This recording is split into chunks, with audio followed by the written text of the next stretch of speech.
this is an iHeart podcast. Guaranteed human. This is Special Agent Regal, Special Agent Bradley Hall. In 2018, the FBI took down a ring of spies working for China's Ministry of State Security, one of the most mysterious intelligence agencies in the world. The Sixth Bureau podcast is a story of the inner workings of the MSS and how one man's ambition and mistakes opened its vault of secrets. Listen to The Sixth Bureau on the iHeartRadio app, Apple Podcasts, or wherever you get your podcasts. Hi, it's Jill Winterstein, host of the Spirit Daughter podcast, where we talk about astrology, natal charts, and how to step into your most vibrant life. And today I'm talking with my dear friend, Krista Williams. It can change you in the best way possible. Dance with the change, dance with the breakdowns. The embodiment of Pisces intuition with Capricorn power moves. So I'm like delusionally proud of my chart. Listen to the Spirit Daughter podcast starting on February 24th on the iHeartRadio app, Apple Podcasts, or wherever you listen to your podcasts.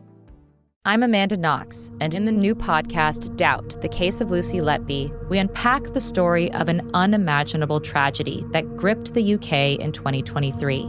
But what if we didn't get the whole story? Evidence has been made to fit. The moment you look at the whole picture, the case collapsed. What if the truth was disguised by a story we chose to believe? Oh my God, I think she might be innocent. Listen to Doubt, the Case of Lucy Letby on the iHeartRadio app, Apple Podcasts, or wherever you get your podcasts. I'm Clayton Eckerd. In 2022, I was the lead of ABC's The Bachelor. But here's the thing. Bachelor fans hated him. If I could press a button and rewind it all, I would. That's when his life took a disturbing turn. A one-night stand would end in a courtroom. The media is here. This case has gone viral. The dating contract. Agree to date me, but I'm also suing you. This is unlike anything I've ever seen before. I'm Stephanie Young. Listen to Love Trapped on the iHeartRadio app, Apple Podcasts, or wherever you get your podcasts. Hey everybody, Robert Evans here, and I wanted to let you know this is a compilation episode. So every episode of the week that just happened is here in one convenient and with somewhat less ads package for you to listen to in a long stretch if you want. If you've been listening to the episodes every day this week, there's going to be nothing new here for you, but you can make your own decisions. What up? All right, the show started. Garrison? Hey, we're going to be talking about Canada again. So, yeah. And to discuss Canada and politics and the happenings here, we have another journalist who writes for, I believe, Anti-Hate Canada and like the Canadian Anti-Hate Network, and also Vice, I believe, right? Yeah, I've written for Vice. I'm currently researching full-time. I'm an extremism researcher for, it's a new initiative called the Online Hate Research and Education Project. It's actually partnered with the Canadian Anti-Hate Network, and it's under the Newburgh Holocaust Education Center, which we might be renaming very soon.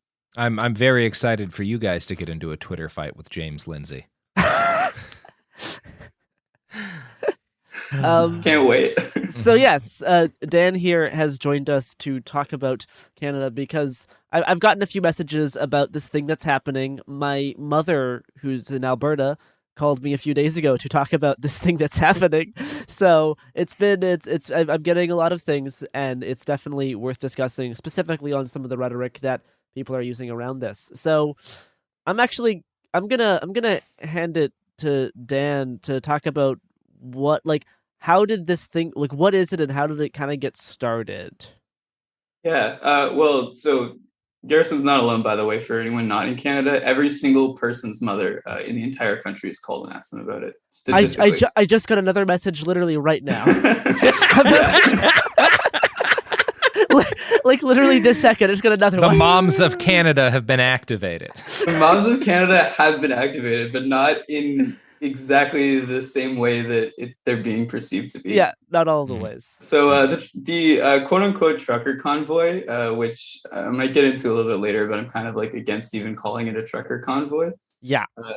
It was started on January 14th and by a former Wexit party, now called the Maverick Party member, Tamara Lich, and a group of very active far right grassroots protesters who do a lot of organizing like this, and most of their activities kind of go back to like 2018. Yeah, they go back a decent amount. Yeah, like this. There's links to people that have been doing it in the 90s in Canada's movement right now, but a non-binding motion against I think it's a M183 a few years ago really mobilized people, and it's kind of been more consistent since then of the same groups of people. That's what we talked about in our first Canada episodes about kind of how we got to that point. And now, like, those same people are still kind of behind what's going on right now. So yeah, there's this alleged caravan of truckers, of all the truckers in Canada, going to Ottawa. Statistically, all the truckers in Canada. All the truckers. And so this thing was kind of originally organized by some like known far right figures and the people associated with like the Canadian Yellow Vests, which kind of died down. But it didn't die down. It just morphed, right? Morphed into a very strong anti-vax presence in Canada right now. The anti-vax movement's gaining a lot of popularity in Canada, and it's run by these guys who are doing Wexit, which is like West Exit, but for like it's like for Alberta and BC to go away from Canada because the rest of Canada is too liberal. So Wexit and the Yellow Vests have really changed all of their focuses into this anti-vax thing as a way to do recruiting, and they've prompted this kind of movement of truckers going to Ottawa. For a few specific reasons, which I think Dan probably knows a little bit more about than I do. Like I know the gist of it, but you've been focused on this slightly more than I have. Yeah, I guess the main reason is it works. Like just from the perspective of getting attention and being able to get a message out. There's been a lot of traction on this that these groups don't normally get. I think the last trucker convoy that was done under this sort of umbrella, it had like 9, I think, was the total amount of like trucks that made it to Ottawa the last time this was tried to be done. And it was basically the same demands and the same reasons. So this one was started on January 14th, and it didn't get that much buzz the first couple days. The original goal was set at $100,000. I don't remember the exact time, but once it hit that pretty fast, and it hit the first million pretty fast in ways that like these fundraisers really, really don't. Like the last big one we saw in Canada that was quite alarming and that fast, capped out at under $400,000, and that was for a barbecue, that got defied protests last year and ended up getting like all its pad doors shut down. So there's a lot more money now in this one. Yeah, because this fundraiser, which was supposed to go like hand in hand with these truckers protesting the vaccine mandates, because they're upset that they're not allowed to truck into these states because they're not vaccinated. So they have decided to all truck into Ottawa as like a pseudo strike / like blockade type thing, because they're saying that we're not going to do our jobs and we're going to kind of block off access to these roads until this mandate is removed. Yeah. Now, of course, the funny thing here is that the mandate that to not being allowed to enter the states to do your trucking routes, that's not a mandate by Canada. That's done by that's the rule in the United States. Because you're entering the United States, the states is actually the ones doing the blockage. The Canadian government has no control over this. Yeah, it's not actually the thing. The way to get the message out and support is incredibly effective, because something I think like 28%. There was a survey recently of Canadians are against the mandate, which is like really huge for like Canada's anti-vax movement to kind of get that like support. And like a lot of people are mobilized too by, there's a trend of posting. It started on 4chan in 2018, but it's getting revived a lot again now, of people posting like empty grocery stores. Even a conservative member of parliament recently posted an empty grocery store and asked for people's emails to try to like change the laws. It turned out to be from the UK. It was a stock photo. And there's been like even like the stores themselves have had to like come out and make statements being like, no, this isn't us. We're not empty. We have or things. Like we are in the process of restocking. That's happened in the US too, where it's like, we're literally emptying that shelf to move stuff to another shelf, and you just like took a picture. We've had really bad snowstorms in Ontario for a lot of the real photos of like empty shelves, and it's just like, oh no, the salad's half out, and the store will just make a statement, and it's like, yeah, we had 2 snowstorms a day in a row, and our truck arrived a day. But like the narrative that they're trying to push is like these mandates are causing these shortages. And it's working. And the propaganda is working, even though it's all on a false premise. Because first of all, it's not like that. That's not causing that. And second of all, complaining to Canada, Canada's not the one who's making the restrictions. The states is the one that's blocking you from doing this. But it's not actually about these issues. That's not the reason why you're getting all these people driving to Ottawa, because there is a lot of people. There's not many trucks. But there is a decent amount of people, it's that are going this, because it's not actually about these specific issues. It's this general like seething hatred of Trudeau, and like a generalized grievance that has gotten this broad support. It's gotten enough financial backing. The fundraiser is like over $6 million now. Jesus Christ. And it's not like, it's just what it actually is an incoherent kind of intention just to go to the Capitol and cause problems, right? Yeah, that's what they're actually. That's what like the underlying thing is for a lot of like explaining why it's gotten so picked up.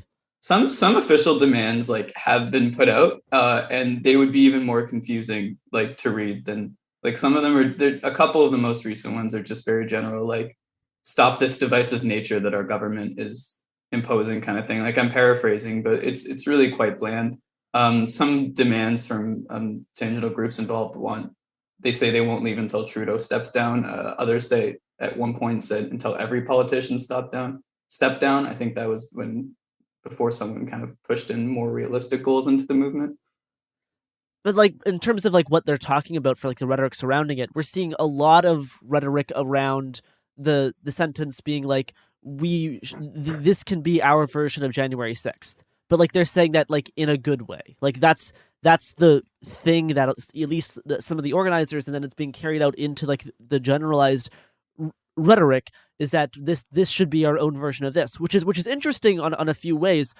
But like also like this would not have been said like 7 months ago. But it's being said now, which means like there's been a shift in how January 6th is being viewed. There was this initial like really distancing, and now it's like it's becoming almost like more acceptable to acknowledge that it was maybe a good thing in your eyes. And so like that's an interesting rhetorical shift that's been going on. But then it's also concerning on just like a regular level to be like, yeah, these people are saying they want to do their own January 6th. That has obvious like physical implications for all these people trying to drive to Ottawa. Do either blocking off roads or just like making the government inoperable.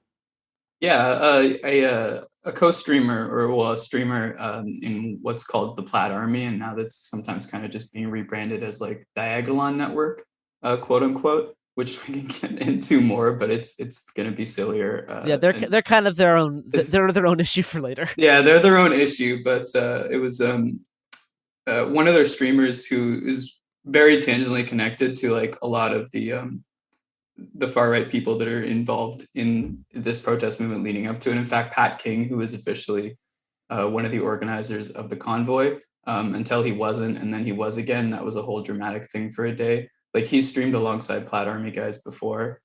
So someone on Plaid Army said, and I would quote, "I would like to see our own January 6th event, see some of those truckers plow right through that 16-foot wall." And on January 24th, that was put up on CTV News, made it live, and it kind of scared a lot of people. And I think at that point, former conservative leader Andrew Scheer had already voiced support for the convoy. And there have been a lot of other like members of parliament and stuff voicing support for the convoy. Some of whom really didn't seem to know like what was involved, and really just kind of heard like in passing, oh, it's against these mandates and I oppose these mandates too. And it's like, if it's against Trudeau, you may as well sign on because it's going to help you. You're going to help your political career. Yeah, yeah, it's completely true. So have they actually started like blocking roads, or is it just a bunch of random people driving down down? So there's a few different like converging points of the convoy. I would say probably the biggest one, but it's hard to kind of keep track. Started in British Columbia, and it's going so this. I'm sure not everyone knows like map for Canada. So like British Columbia is like our west coast. That's our California, and Ottawa it's close to the west, and it's in Ontario, but it's on the border of Quebec and Ontario, and that's where our parliament is. That's our capital city. So it's coming from every which way, but I think the largest contingent comes from British Columbia, and it just basically goes eastward to Ottawa, picking up people along the way. Yeah, it's heading in that direction. How do we know about? I know some people have kind of already sort of arrived in Ottawa, but mostly people are expected to more arrive in the next Well, we're recording this Thursday night, so this episode will probably come out on Monday. People are expected to arrive on Saturday. Is the day that people are expecting everybody to be there. At least that's my understanding of it. The convoy itself arrives Saturday. There are people coming from further east who are staying overnight in town and kind of just showing up for the Parliament event. So by all accounts, the Parliament show will probably be a lot bigger than the so far. I guess we haven't mentioned numbers yet. Sorry. Numbers nor what they actually really plan on doing once they get there, because it's been so much talking about why this got started and what's the driving motivational factors. But their goal is to get to a place and do a thing, and that's the thing is unclear.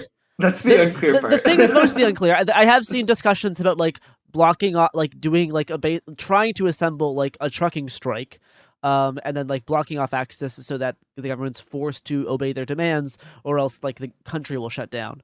Then some people maybe are just kind of doing it as a one-day protest. It is pretty unclear, but people are headed to there. What is the numbers, at least from where we can see online and stuff? So their numbers have been the number of 50,000 people. 50,000 trucks, or 50,000 people. 50,000 people became 50,000 trucks very quickly. And that same number, I think Rogan repeated it. I know Joe Rogan said it. Yeah, Joe Rogan said it. Theo Fleury went on Laura Ingraham and repeated the 50,000 number. He said 50,000 truckers, not trucks specifically. As far as I know, Theo Fleury has no official involvement with the convoy and is just a fan and is just repeating some numbers that organizers themselves have kind of echoed. This is all so complicated for me because this is very troubling in a lot of ways, but also I'm a huge fan of the song Convoy. So this is really devastating. Please continue. It's all right. Yeah, so Canada's far-right protest movement has kind of a habit of doing this. In February of 2021, Kellyanne Farkas, who's a mainstay of the anti-mask, anti-vax movement, and in between what I'm talking about and right now, I actually dated Pat King for a while, who's kind of the most outspoken person in organizing the current convoy, claimed that 100,000 people were coming to Parliament for what was then an anti-mask demonstration. Before the event, that outlook changed to 50,000. And I was actually there. It looked closer to 200 people. I had friends that had counted 170 people, so not quite 50,000. For all intents and purposes, the current one will be longer.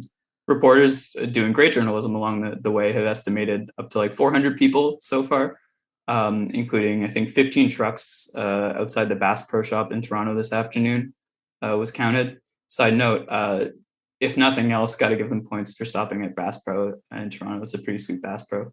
I do love a good Bass Pro Shop. My favorite is the one they built into the giant pyramid. Yeah. Oh yeah. Obviously. Nashville, baby. So the Bass Pro in Toronto, if you're ever in town, Robert, it's the only place around that I've been told that sells subsonic 22 rounds. So if you're in the woods, great. So if you're in the woods, but you don't want to scare your neighbors because the woods aren't that big. Yeah, I used to have some friends and I used to go shooting in a suburban neighborhood with 22 because it's technically. Well, don't do the part. You can definitely.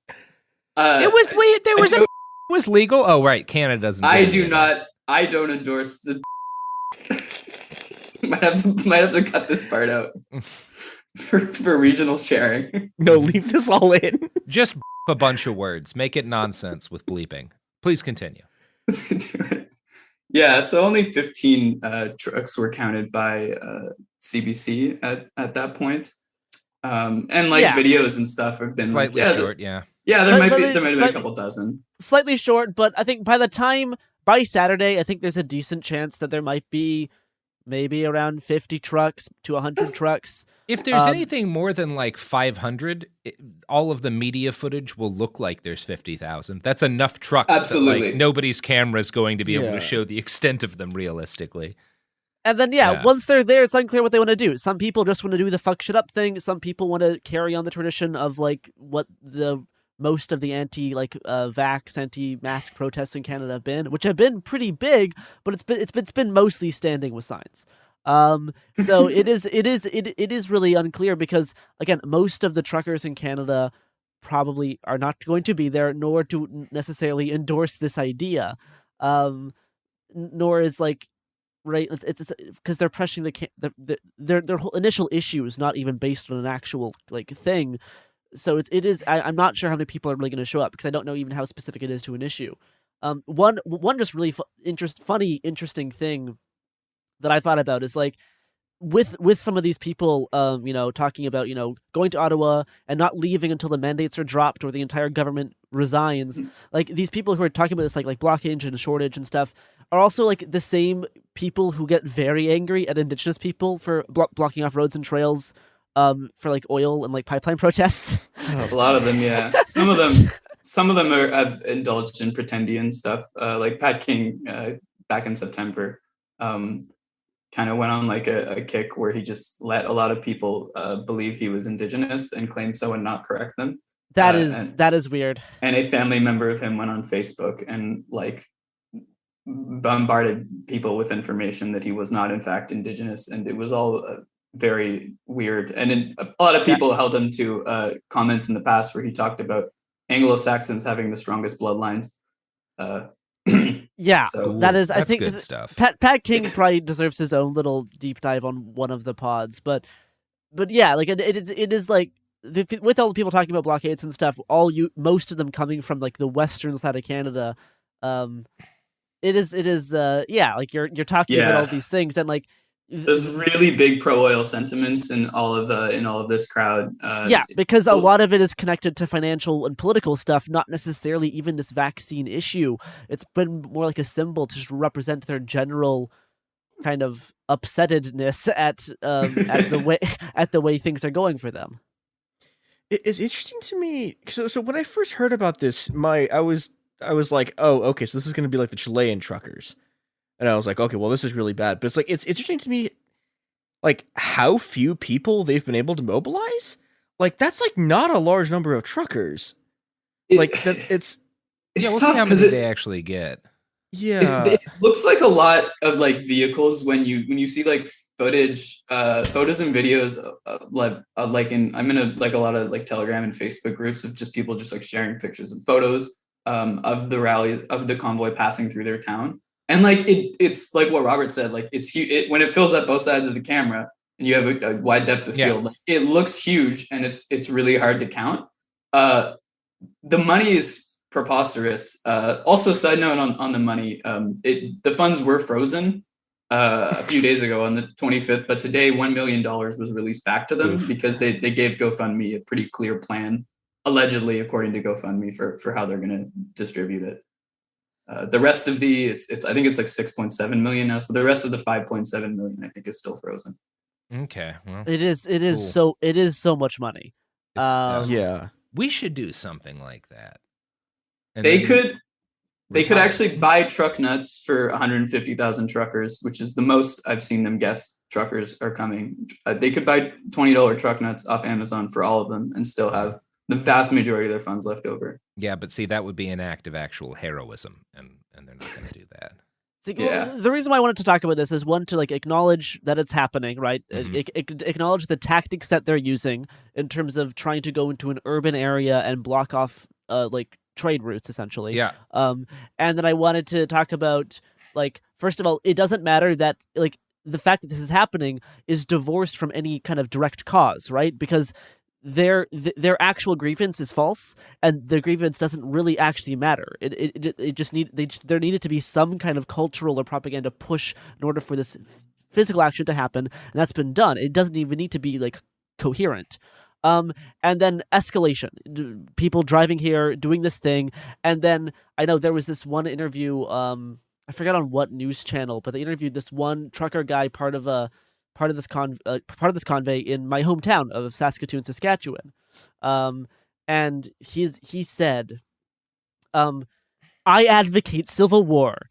If people don't want to step up, we have guns. We'll stand up and we'll bring them out." But so that's the quote. So the fact that you're just openly saying I advocate civil war in relation to this movement is like, my goal here is being like, people fantasize about Canada as being a place to escape. Canada is like the other from the States, and like, no, it's the same. Like, you cannot escape away from fascism. There's no real away right now in terms of like safe ground. Yeah, there's no safe ground. It can spread to where you are, and for people living in Canada, when you have people on like global news saying I advocate civil war within the context of this like convoy movement, it is an actual thing worth paying attention to. It is an actual problem. It's huge. And earlier today, and I might pronounce his name wrong, but Del Manukdok from CBC Toronto tweeted a story because he, on behalf of CBC, contacted an actual organizer of the convoy. They have different regional organizers, and their website lists them all. And it had Pat King. Funny side note, it had Pat King listed as an organizer, while their GoFundMe had a statement saying they had no connection to him, which was very funny. So CBC Toronto contacted them, and the guy responded, "Enough lies, you quote slave-blooded traitor. Evil will get its due in the end." And after a little,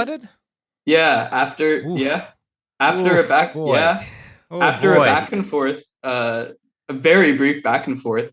And just like a couple questions, the organizer ended with, you toe the line for the global corporate coup taking place under the guise of public health. You can't be that dumb. Traitors will swing in time. Oh boy. Yeah. Cool. I do think Americans don't fully understand how much the anti-vax movement is tied to far-right politics within Canada. And it's like been like the driving force of far-right politics for the past 2 years, and it's gotten so much larger. It is a thing. Like when you have people on camera saying we want to January 6th, I advocate a civil war, talking about not leaving until the government either resigns or mandates are dropped, and then threatening physical violence on top of that. It is a thing that could happen there, and that's kind of why I wanted to talk about it. Is like, when I have my mother calling me, dozens of messages from random people like worried about this, then it is an issue. Like it's not a thing. No, it is, and the rhetoric is so universal against anyone they perceive to be leftist too, that it is really dangerous. Like, there's been a little bit of talk of like counters in Ottawa. When the numbers are this big, like there's no safe way for people to stop that sort of thing, especially when all the vehicles are on that side. Like, it's dangerous. There's a lot of violent stuff. Even like I was looking today, the People's Party of Canada, so they got like 5% of votes in our last election. They had a little bit of a scandal during our election, which is the end of last year, where a writing director for I think it's the greater area of London. It is Elgin Middlesex, London. So they're writing director, so not their member of parliament writing. Was revealed to post like skull mask Nazi memes and memes comparing Bernier, the leader of his own party, to Hitler. So like probably not a negative comparison. Oh boy. And he was not fired for it, but he was fired after it came out that he was being charged for throwing rocks at our prime minister. Oh, good. Okay, well, that's fine. Yeah, he actually he recently said on a live stream, he was asked if he was currently on trial, and he said, "Yeah, I mean, as far as I know." Like, he's been posting images of like trucks running people over, and that's just like one connection to the legitimacy of it all.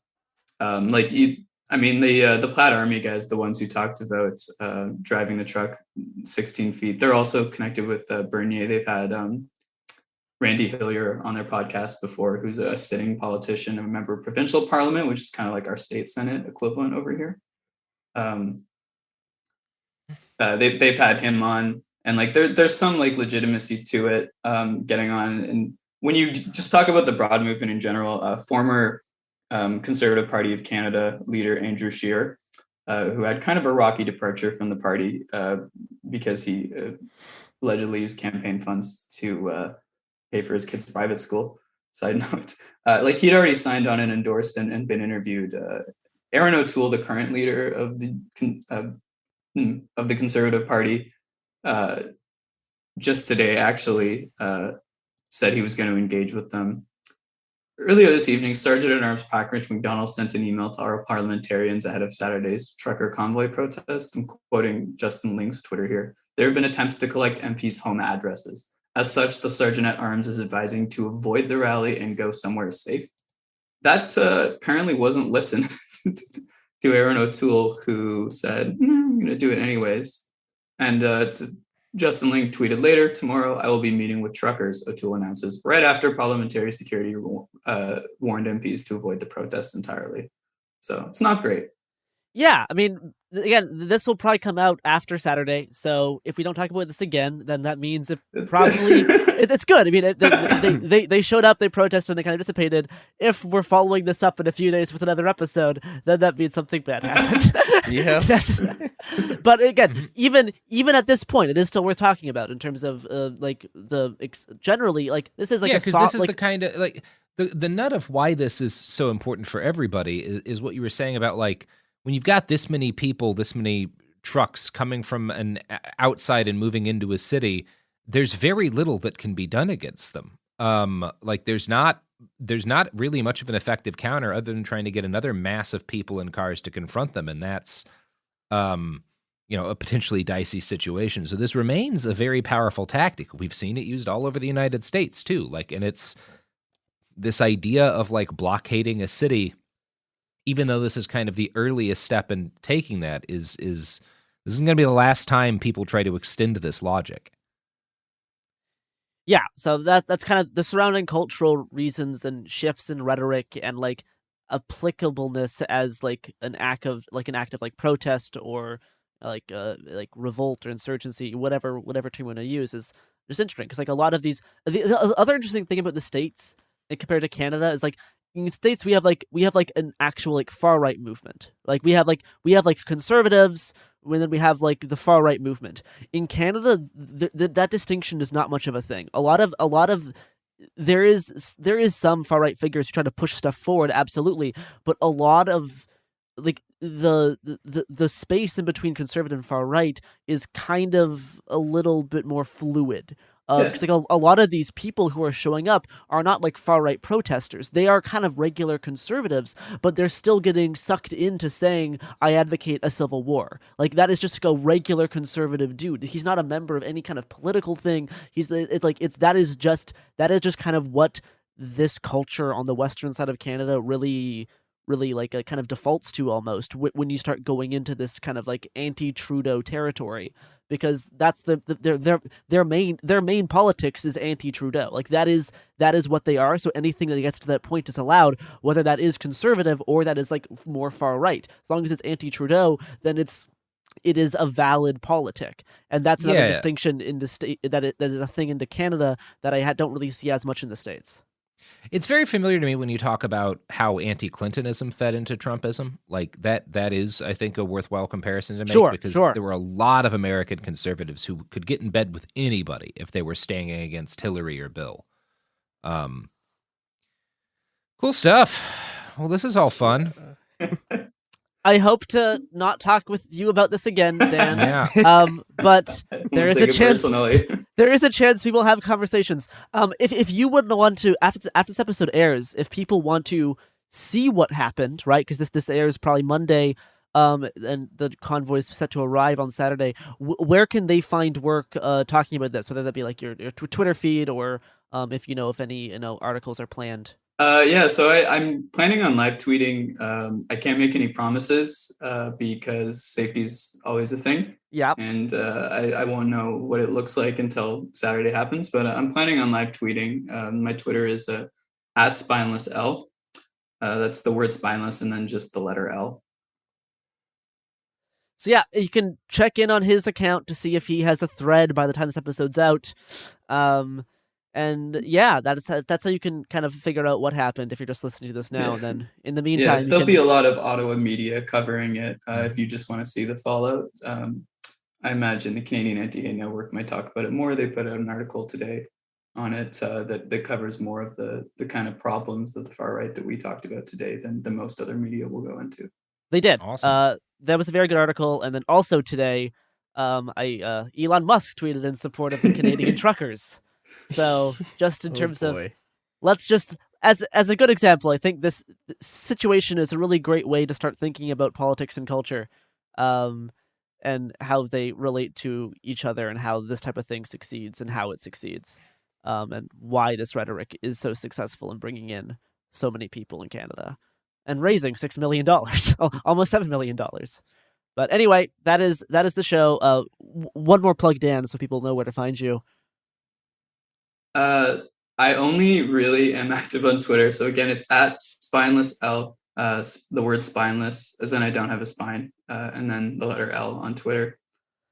Well, thank you, Dan. Dan. Want to plug your Getter account? Your Getter. Wow.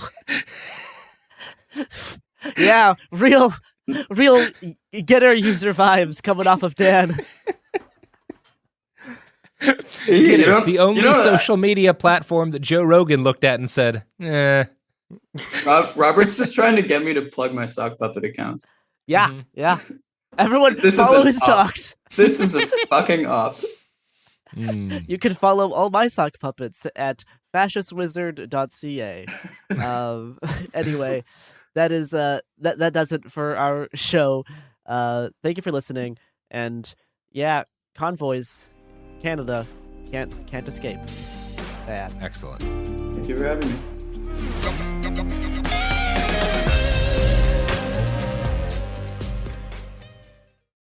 Hi, this is Joe Winterstein, host of the Spirit Daughter podcast, where we talk about astrology, natal charts, and how to step into your most vibrant life. And I just sat down with a Minnie Driver. The Irish traveller said when I was 16, you're going to have a terrible time with men. Actor, storyteller, and unapologetic Aquarian visionary. Aquarius is all about freedom loving and different perspectives. And I find a lot of people with strong placements in Aquarius are misunderstood. A Sun and Venus in Aquarius in her 7th house spark her unconventional approach to partnership. He really has taught me to embrace people sleeping in different rooms, on different houses, in different places, but just an embracing of the isness of it all. If you're navigating your own transformation or just want a chart side view into how a leading artist integrates astrology, creativity, and real life, this episode is a must listen. Listen to the Spirit Daughter podcast starting on February 24th on the iHeartRadio app, Apple Podcasts, or wherever you listen to your podcasts. Welcome to the A Building. I'm Hans Charles. I'm Menelik Lumumba. It's 1969. Malcolm X and Martin Luther King Jr. had both been assassinated, and Black America was at a breaking point. Rioting and protests broke out on an unprecedented scale. In Atlanta, Georgia, at Martin's alma mater, Morehouse College, the students had their own protest. It featured two prominent figures in Black history, Martin Luther King Sr. and a young student, Samuel L. Jackson. To be in what we really thought was a revolution. I mean, people were dying. 1968, the murder of Dr. King, which traumatized everyone. The FBI had a role in the murder of a Black Panther leader in Chicago. This story is about protest. It echoes in today's world far more than it should, and it will blow your mind. Listen to the A Building on the iHeartRadio app, Apple Podcasts, or wherever you get your podcasts. China's Ministry of State Security is one of the most mysterious and powerful spy agencies in the world. But in 2017, the FBI got inside. This is Special Agent Regal, Special Agent Bradley Hall. This MSS officer has no idea the U.S. government is onto him. But the FBI has his chats, texts, emails, even his personal diary. Hear how they got it on the 6th Bureau podcast. I now have several terabytes of an MSS officer, no doubt, no question, of his life. And that's a unicorn. No one had ever seen anything like that. It was unbelievable. This is a story of the inner workings of the MSS and how one man's ambition and mistakes opened its vault of secrets. Listen to the 6th Bureau on the iHeartRadio app, Apple Podcasts, or wherever you get your podcasts. In 2023, a story gripped the UK. evoking horror and disbelief. The nurse who should have been in charge of caring for tiny babies is now the most prolific child killer in modern British history. Everyone thought they knew how it ended. A verdict, a villain, a nurse named Lucy Letby. Lucy Letby has been found guilty. But what if we didn't get the whole story? The moment you look at the whole picture, the case collapses. I'm Amanda Knox, and in the new podcast, Doubt, the Case of Lucy Letby, we follow the evidence and hear from the people that lived it to ask what really happened when the world decided who Lucy Letby was. No voicing of any skepticism or doubt. It'll cause so much harm at every single level of the British establishment of this is wrong. Listen to Doubt, the Case of Lucy Letby on the iHeartRadio app, Apple Podcasts, or wherever you get your podcasts.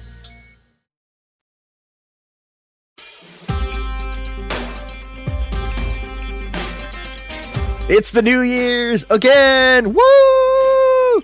Yeah, welcome to the Year of the Tiger. This is a special Lunar New Year's edition of It Could Happen Here, a podcast that is today just about, well, it's still about sort of things falling apart and things being rebuilt, but I wanted to specifically, do a special Lunar New Year's episode and spend some time, I think, talking about Chineseness and what sort of being a part of the Chinese diaspora in the US and Canada is like, and and how that influences how we organize, what we're afraid of, what we're sort of proud of.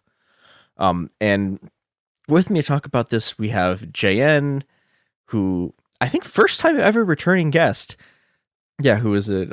Works with Lausan. Hello, JN. Oh, what an honor. Thanks for inviting me back. Yeah, thank you for coming.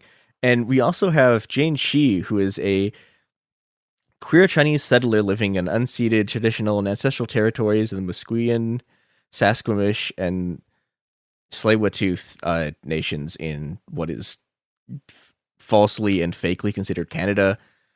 She is a poet, writer, editor, and an organizer, and does many other cool things. Hello, Jane. Welcome to the show.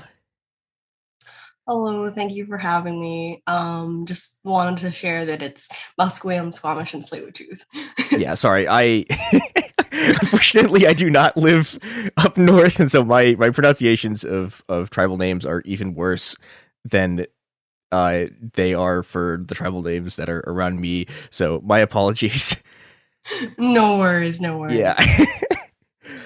So, all right, before we get into a bunch of extremely grim stuff, I wanted to, because this is if you will be listening to, well, okay, unless you're listening to this on Monday night, in which case, congratulations on beating time, but most of you are probably going to be listening to this on Lunar New Year's, and so I wanted to, before everything gets completely dark, I wanted to know what Yuchi's favorite Chinese New Year's food is, because this is like maybe my favorite holiday, and it's basically my favorite holiday because in grand Chinese tradition, it's just an excuse to eat a lot. So yeah, opening the floor up. Yeah, I think you're the expert here, Jane. So feel free to I am not an expert. Lay down the knowledge. I am not an expert just because I pulled dumplings does not mean I'm an expert. But I mean, I haven't spent like Lunar New Year's with really that many other people in a very long time. So my sense of like breadth of food has really, really narrowed to what is available to me. And I also have been really struggling with the dumplings that I've been making because of like carpal tunnel issues, but I've been thinking a lot about jellyfish lately. Like I keep thinking about jellyfish, and I keep thinking about like the sesame, anything with sesame in it. Yeah, and like just boiled dumplings, I feel like are really great for me at this particular moment. Yeah. Yeah, my favorite is in Cantonese it's called Ningo, which is it's a homonym. You stole mine. Oh really? Yeah, it's amazing, right? It is. Yeah. Yes. And the way my mom used to make it all the time was like dipping it in egg first. Oh, cool. And so it has this kind of like eggy crust on it, which is really, really awesome. And I've been making that for the past couple of years myself, where I am, and I can't wait to go to the grocery store and grab some because it's only available around this time. Yep. I guess they don't really produce it any other time. And last time I went to visit my mom, she like loaded my suitcase full of them, and I wasn't able to eat them fast enough, unfortunately, and some of them went bad. But, yeah. Oh no, we have we have one in our refrigerator. Well, it was in the freezer, and it's now I think in the refrigerator, and we're all incredibly excited to cut into it on New Year's.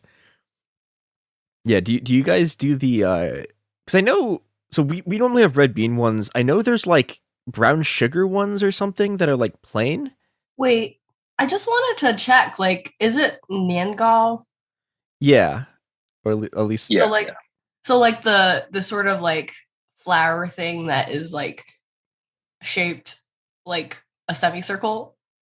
Yeah. Wait. Oh, yeah. I feel like there's different, or in like an entire circle. Yeah. Yeah. We usually cut them into like square strips, but I think that's just like a ease of cooking thing. Yeah, and it usually comes with like a date or something on top. Yeah. Yeah.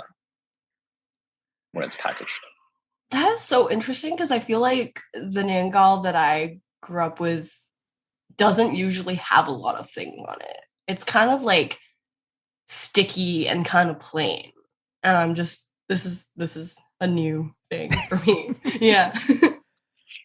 Yeah, the one we usually get just has red beans in it, and then there's like the one date on the top. Oh, I don't know if you're thinking of like Tao Ningo, which is like a different type of dish, where it's like white rice cakes, and then you can like it's like saucy, and then you put like different ingredients in it. Yeah, I think it's a different. Ours are just that they're like they're pretty close like to a sweet dessert. Yeah. Yeah, I think I'm just talking about the just regular niangao. Like they're just like they're basically plain, but there's some red bean like stirred into the dough, and then it's just like the flat brown thing that you like fry. Yeah, so that's what I'm thinking of. Yeah. All right, this we've now done dessert chat, which is a honestly much less grim time than most of the stuff that happens on here. And you have all been now subjected to it. Go eat Chinese New Year's food. It's great. Yeah. So on to things that are somewhat more grim. I think there's two big things I wanted to talk about that sort of related to like, I guess, Chinese diaspora-ness. I guess we can start with talking a bit about anti-Asian violence and police violence, because I mean, so my sort of into this is that okay, so one of the things that's happened in the past about 2 years was the huge sort of spike in anti-Asian violence.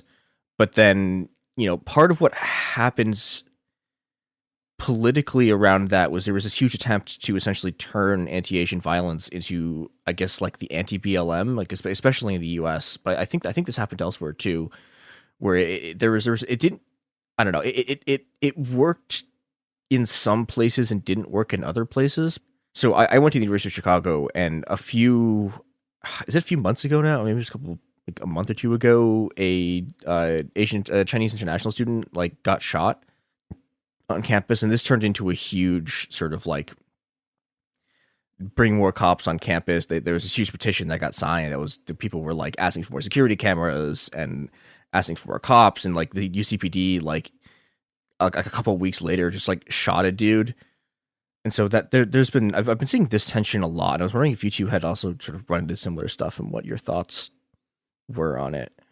I mean, I feel like unfortunately with Canada, there's like this dynamic where we look to the States for news and validation in this weird way that I find really delegitimizes the unique struggles that are here that are different. There's a different kind of police system. There's like the local police, like Vancouver Police Department, but then there's also the RCMP, the Royal Mounted Canadian Police, which are in other municipalities. And the RCMP was created specifically as a tool of settler colonialism to enforce the Indian Act, which is, I guess the most succinctly way I can put it is segregation of Indigenous peoples from settlers. And there's a lot of displacement of Black communities across Canada, and there was also slavery in Canada, even though we like to pretend that there wasn't. And so against this background, I guess, and ongoing like police brutality, whether it's in Wet'suwet'en territories or just the police killing people, there's a lot of mainstream Asian Canadian and Chinese Canadian institutions that are very, very much complicit in the system. Like there is an organization, an immigrant Chinese Canadian organization in Vancouver, who one of the board members is a cop who is married to a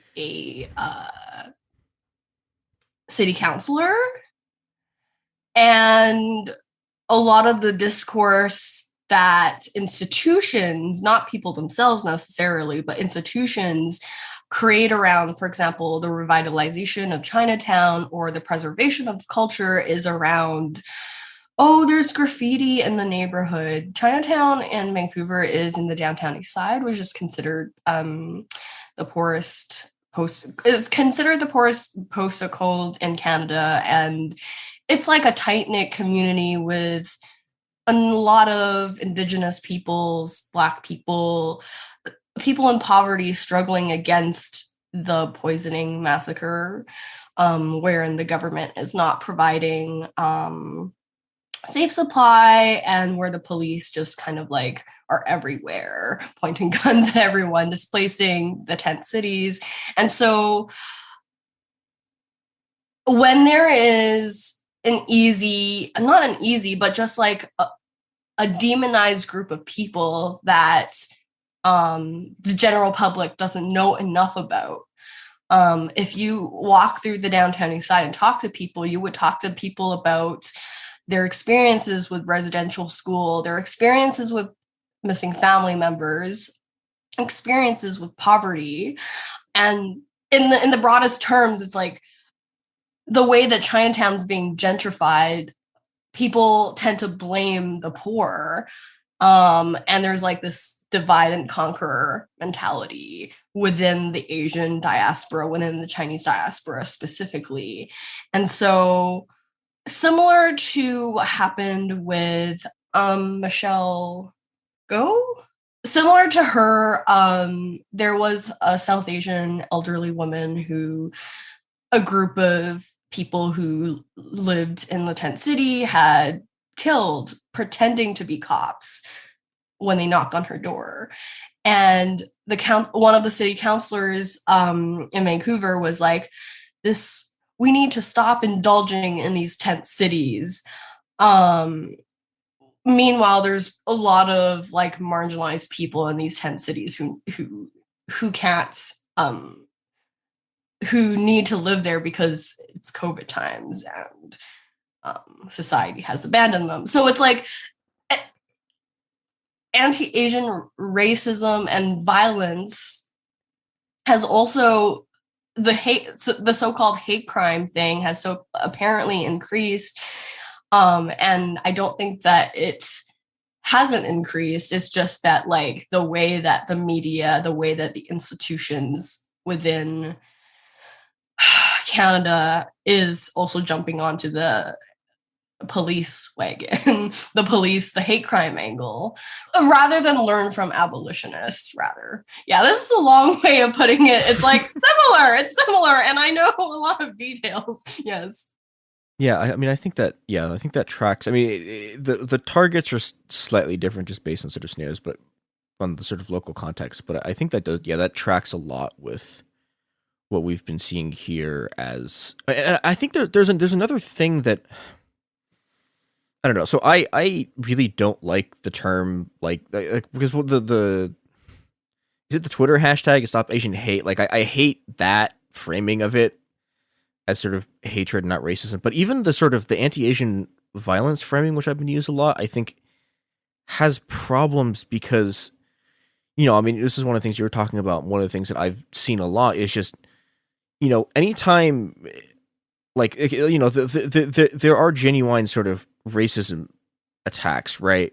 But then there's also just like, I mean, one of the sort of scare things that happened here was it was like a bunch of Chinese restaurants got broken into and robbed, and everyone was like, "Well, this is anti-Asian violence," and it's like, "Well, no, like this is just theft," and there's been this sort of like collapsing of something bad happens to an Asian person with specifically sort of like targeted racist attacks, and I think that's been a problem. And then there's also the secondary problem of, who even gets included in this in the first place.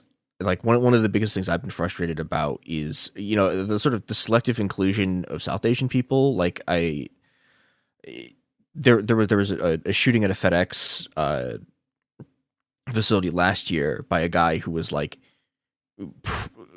very far right, kind of like pilled online guy, and it killed a bunch of Sikh workers. And there was just nothing, like no one talked about it as anti-Asian violence, but then, selectively you get inclusions of Southeast Asian people when it's like, it's like people get folded into being Asian when it's like useful to call for more police. But then when it's, not useful for that, or when it's, especially when it's working class people getting killed, there's just sort of nothing. And I've been really frustrated by this dynamic a lot. Yeah, and Jane, I want to know what you think about this too, because I have now talked long enough about it. Yeah, I mean, wasn't there was a hate crime bill that was passed in Congress, right? And it was supposedly, quote unquote, supposed to be addressing all this, quote unquote, anti-Asian hate stuff. And, the only thing it accomplished was it created like some government organ to like oversee these efforts to address hate crimes, and then more funding for the police, right? So I think it was a very kind of direct impact. We could just see how this discourse transformed into exactly what a lot of organizers had said would happen, which is more funding for the police and not making communities safer, right? So I think the real conundrum for me, and the thing that really kind of, I spent a lot of time thinking about this, and I get kind of frustrated is, whenever these attacks happen on, Asian heritage or Asian identified people, the response, I mean, it's a good natured and it's well meaning, and I agree with it. But the response is always like the telling folks who have been victimized or those who know them that more police is not the answer, right? And I think that's true, but then I think what I'm struggling with is how to make this message resonate with those folks, right? Because I think there's a way that in some ways that can alienate them even more and make them even more reactionary, right? Because that's, the media has often spun that argument. They use further instances of violence to spin that argument of like, when people say the answer is not more cops, it doesn't make us safer. The media is able to spin that to say, look, this isn't working, right? Things are actually getting more dangerous. All the kind of like scaremongering tactics with crime statistics and all that stuff, which are usually false anyway. So I think that's what I'm trying to figure out now is like, because in Chinatown, LA, where I've done some work, there was community meetings with CCD, the Chinatown Committee for Equitable. What's the D stand for? I always forget. Development. They had some meetings with community folks to kind of like, hear what they wanted to do to address this, and they kind of like, a lot of those organizers had, they're coming from that viewpoint that calling for more cops is not the answer, and so some of the male, they're from the community, but they weren't part of the kind of like senior population of Chinatown, which is, it's like low income seniors is kind of like are the folks that are being pushed out and by developers and all the gentrification happening as well. Some men were kind of like, okay, well, we should start kind of like armed neighborhood watch. And, I think in some way that taps into this kind of like, we protect us type of ethos, right? It's not relying on a state or government or whatever, police paramilitary force. But then I think the question that some folks had, I heard the secondhand, was that, are these people actually from the community, and are they actually doing this to address the needs of the folks who are most affected by it, right? And so I think some folks were uncomfortable with the idea that there should be these kind of like street patrols.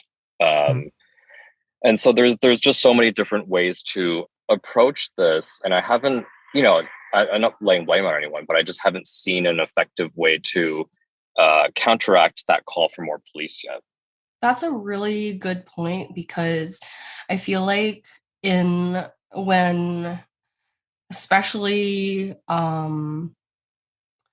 Asian women, people who experience like various forms of sexual violence or street harassment, that sense of unsafety is amplified when we witness other people getting murdered in public spaces.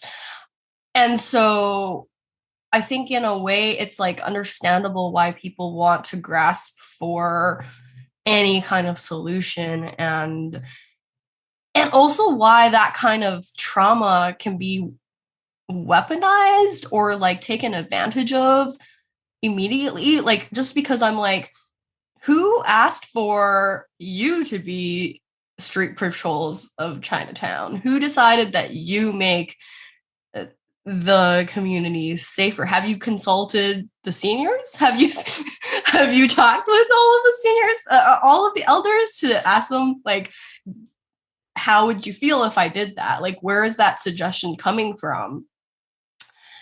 And I think that like the other argument is that like mental health resources is an alternative to policing, even though policing and mental health systems are very, very, very connected. Yeah. Edward Wong has an article about that in Upping the Ante. And I don't know, I just think that like there has to be like a way to talk about this without invalidating each other's trauma and invalidating people's survival instincts as well, because I feel like for years, as someone who's done work in the anti-violence sector, it's not that I wanted there to be more policing. It's just that like a lot of survivors might be like, hey, I actually do want to use the court system because this person is dangerous. Like, that's like, as somebody supporting a survivor, I can't just go, no, you're wrong. Less cops, right? Like, that's not a compassionate response. And it's also not a compassionate response to go, hey, you're making this like all about yourself, and you should like be talking about like Black and Indigenous people. Like that's also really insensitive. So it's like, I feel like there's a way that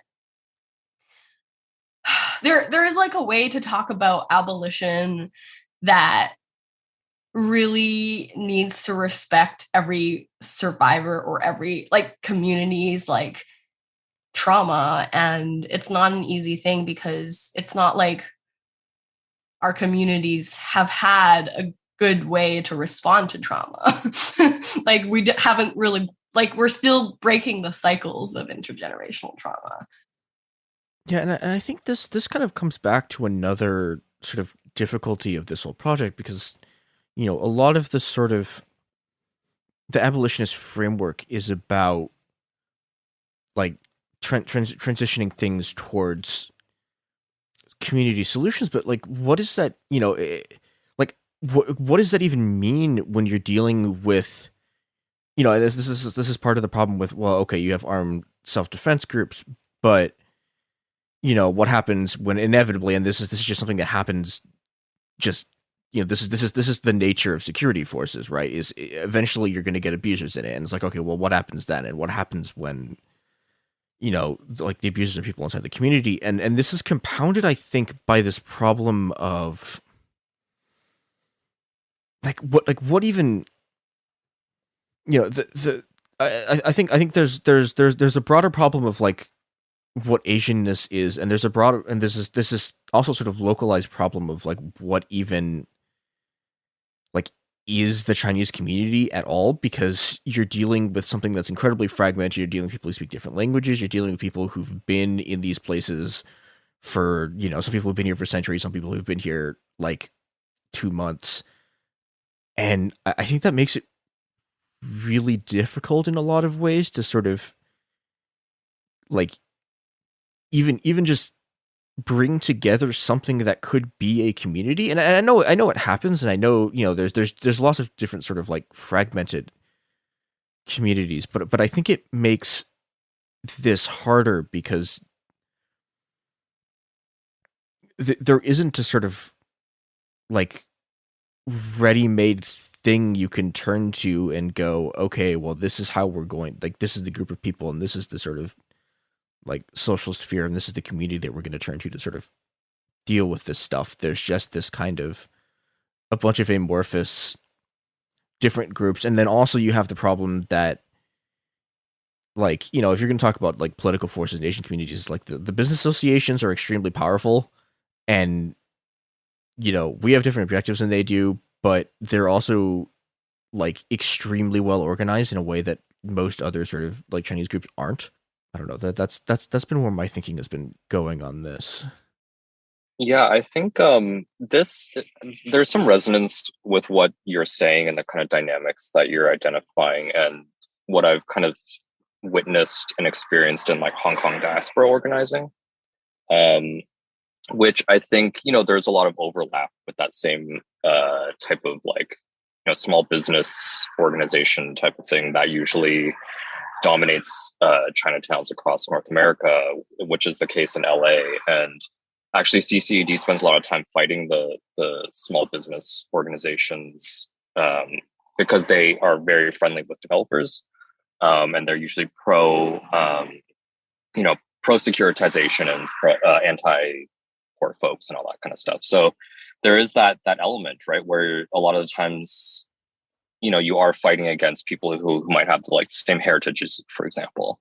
And, you know, for me personally, that's very much the case with Hong Kong diaspora groups, right? Because, you know, many of them are very conservative, are right wing, and not only just kind of held personal beliefs, but advocate a lot for these kind of, you know, these policies and politicians and all these different things that I really can't stand and I'm aligned against. And, you know, I think it's a lot of folks want to take the kind of pragmatist route of like, we'll work with you on things where we have points of unity. Otherwise we don't. Whereas, you know, I guess some people see me as a little bit more rigid in the sense that like, I don't want to work with these folks at all because, I see them as kind of themselves as a force that is causing more harm than good. Especially if with these Hong Kong diaspora groups, the usual mantra is like Hong Kong first, like everything that we do is serving Hong Kong. And that in the diaspora, that usually means kind of like non-partisanship, lobbying Congress, all those different things. And then kind of like completely ignoring or being agnostic of local and domestic issues, to oversimplify a little bit. So, I think that's been on my mind a lot. I know your question was about Chineseness, but I guess for me, that kind of filters a little bit further down to like what is being a Hong Konger, right? Yeah.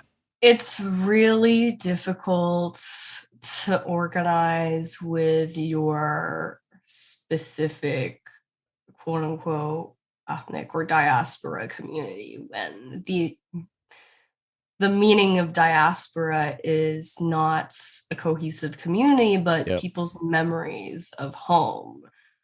It's like a difficult thing to kind of butt your head against, because it's like you have your diversity, equity, inclusion framework of organizing, and then you have the everyday, like what these frameworks can't simplify, which is the tensions between your communities. Like, I didn't grow up experiencing overt racist violence when I grew up in Richmond. Richmond is an extremely East Asian and Chinese suburb that saw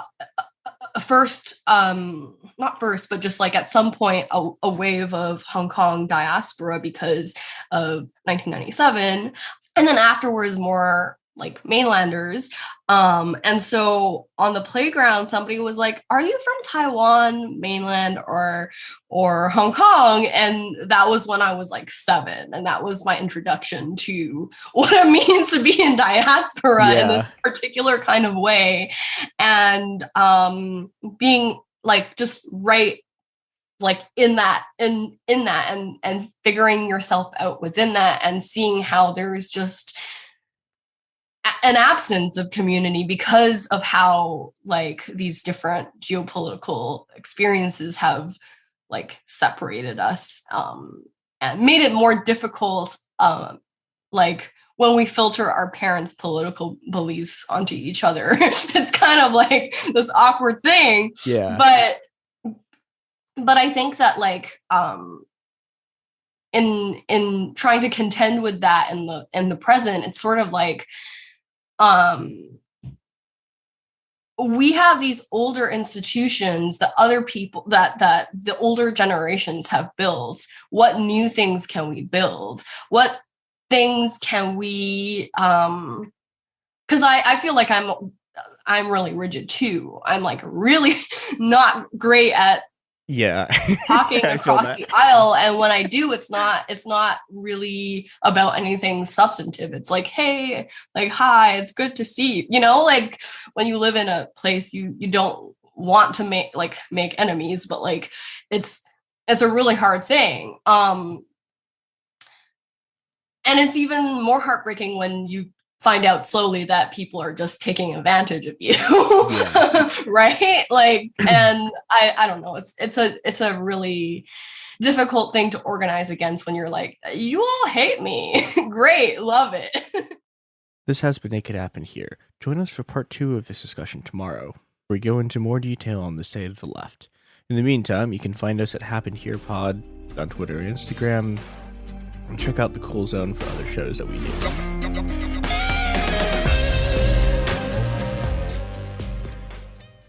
Hi, this is Jo Winterstein, host of the Spirit Daughter podcast, where we talk about astrology, natal charts, and how to step into your most vibrant life. And I just sat down with a Minnie Driver. The Irish traveller said when I was 16, you're going to have a terrible time with men.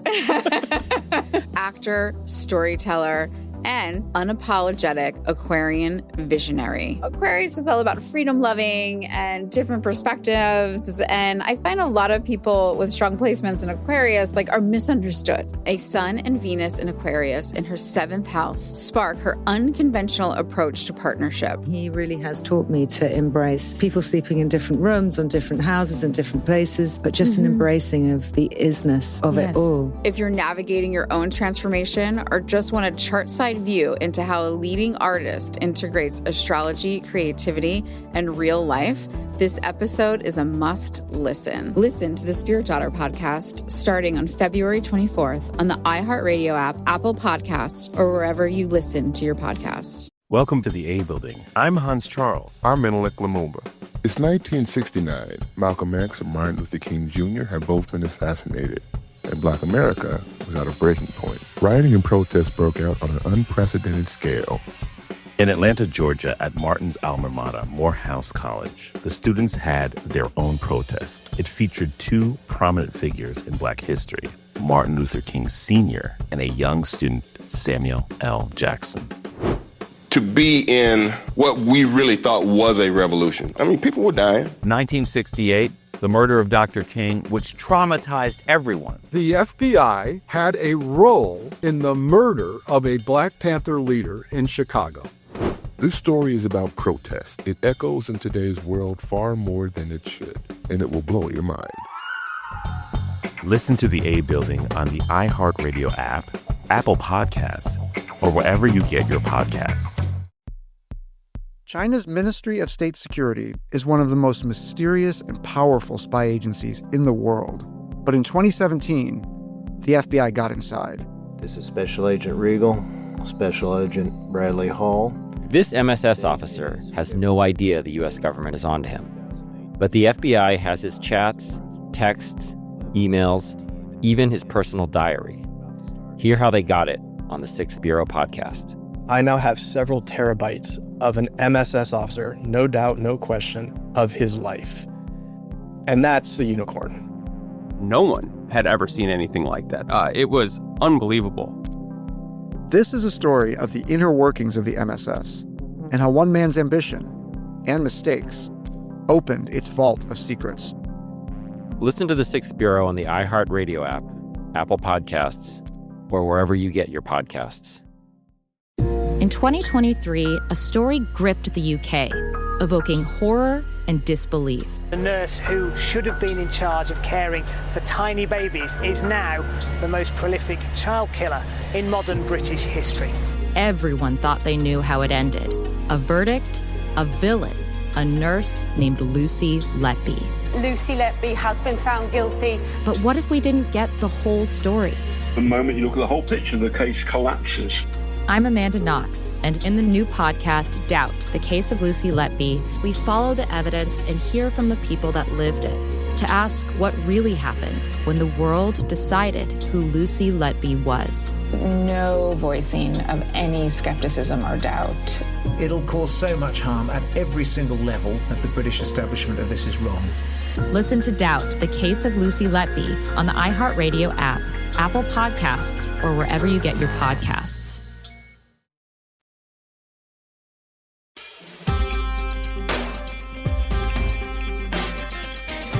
Welcome to It Could Happen Here, a podcast that recognizes that Lunar New Year's is not, in fact, just one day. And in that spirit, our special New Year's episode is going on for a second day. So here's the rest of our conversation with Jan and Jan. You know, the other thing I wanted to sort of touch on, like, this is, I think, kind of diverting off the topic, but I think is also something that I've been running into a lot, which is that, like, you know, you have this kind of, like, you know, you have this kind of bind, right? Because on the one hand, you're stuck between, you know, like a lot of the organizing in sort of in Asian communities has all of these problems. And then, you know, okay, well, you know, the other thing that's happening is the sort of mainstream American left. And the mainstream American left, and I think the Canadian left has similar problems with this, is that, like, it's a bunch of just, like, it's a bunch of tankies. It's a bunch of people who love the CCP. It's a bunch of just weird genocide deniers and, like, people who think that every Asian person who, like, doesn't like the government is a CIA psyop. And I don't know, this is something that I ran into a lot trying to, help people doing Hong Kong organizing. This is something I've run into just in, like, every organized, like, I've run into this in anarchist spaces too. Like, it's just, I don't know. It feels really bad because it's like you're just sort of caught between, and I guess it's sort of, there's this three-way triangulation, right? Because on the one hand, you have this sort of, like, you have the local dynamics with, you know, the sort of the ascendance of these sort of reactionary small business owners. You have this, you know, the Chinese community also being sort of split in between, like, pro and anti-CCP factions, both of whom have, like, are absolutely chock full of just fanatical right wingers. It's like, well, okay, it's like the CCP versus the Epoch Times, and it's like I don't want any of them to win. And then you zoom out, and you're caught in the middle of this sort of. I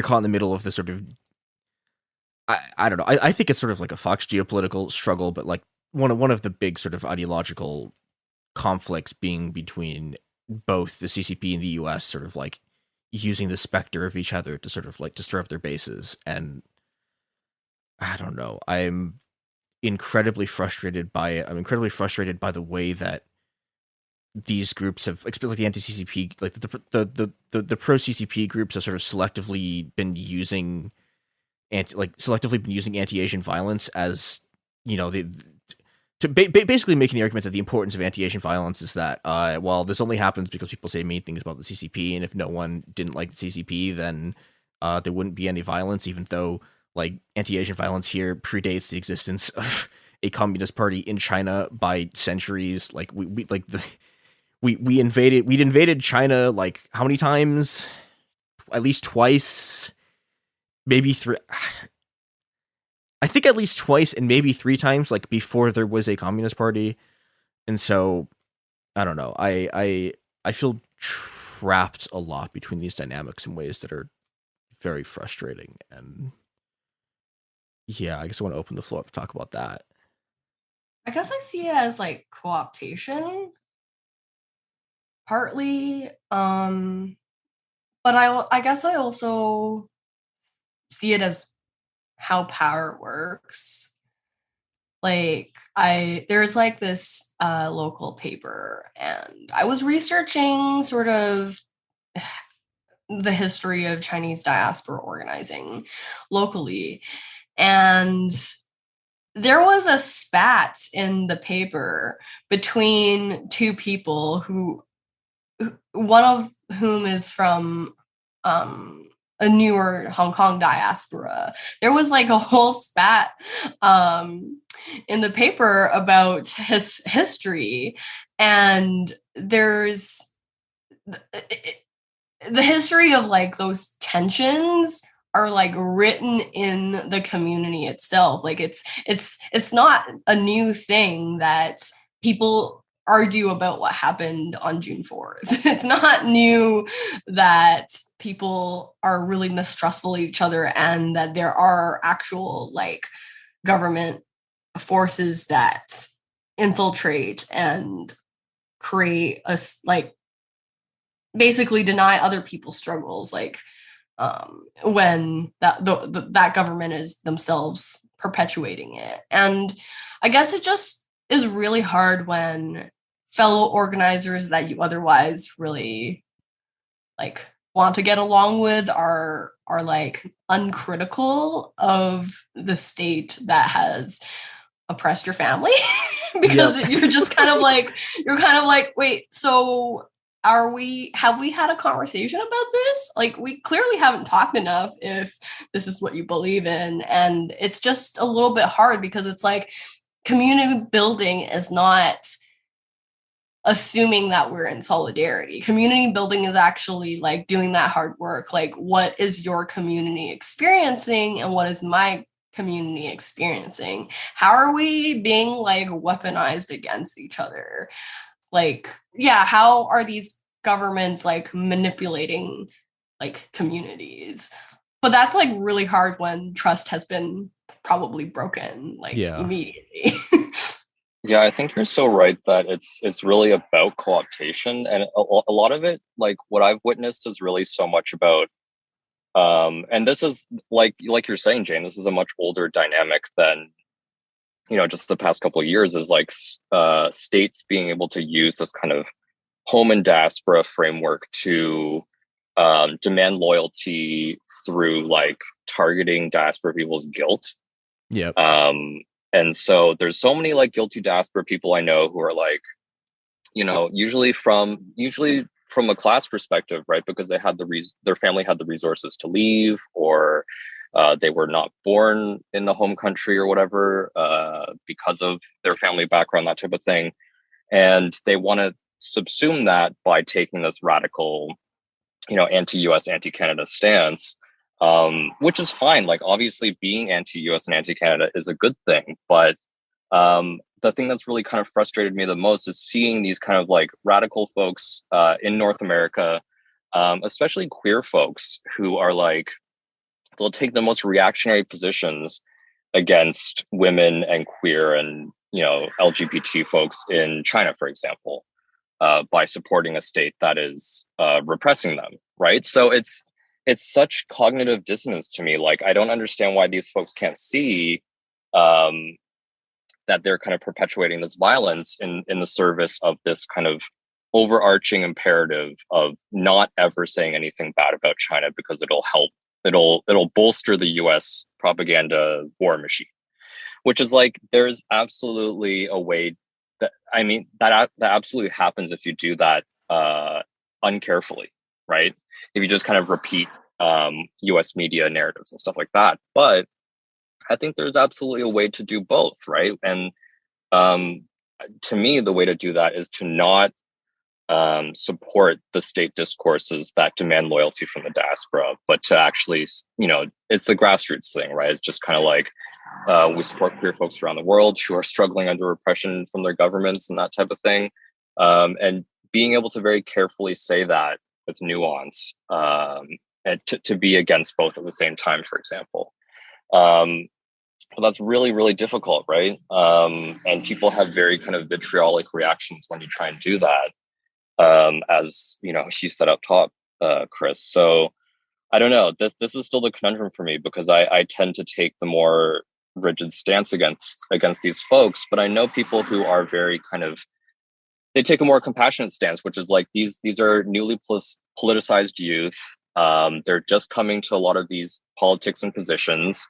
And, you know, being anti-US is better than not being anti-US is what a lot of folks say. And, you know, I agree to a certain extent, but then it's also like, if they're being miseducated in these histories, that's okay to a certain point when you're exploring and discovering these things and becoming radicalized. But, you know, like Jane said, there's also these kind of material direct impacts that you have on people that you work with, that you organize with, that are your friends or loved ones.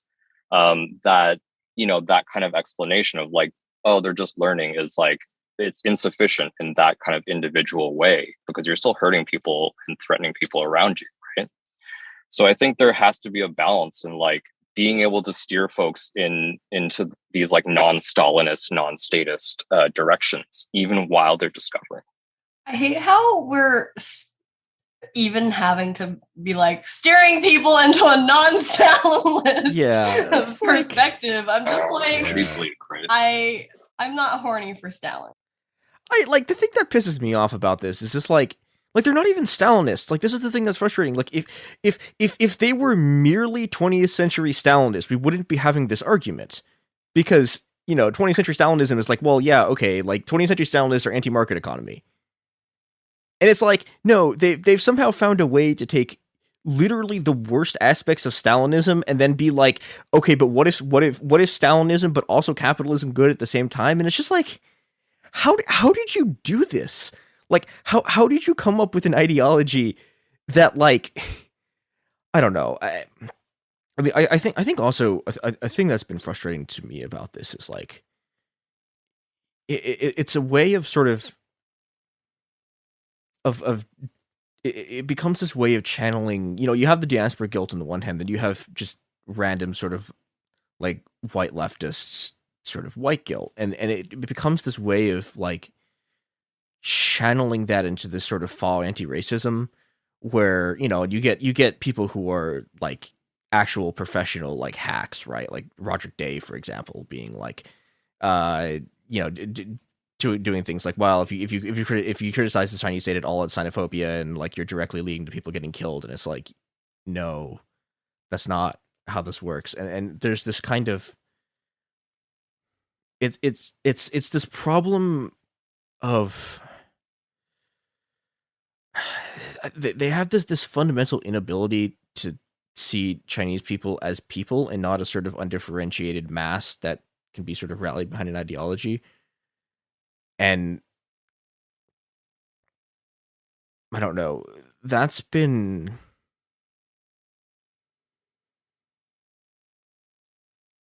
I think, weird to deal with because, you know, like, yeah, like you're always just in Chinese communities, like you're just gonna have like, you know, there's gonna be a few people who are just sort of like pro CCP right wingers, right? That's just their sort of default political position.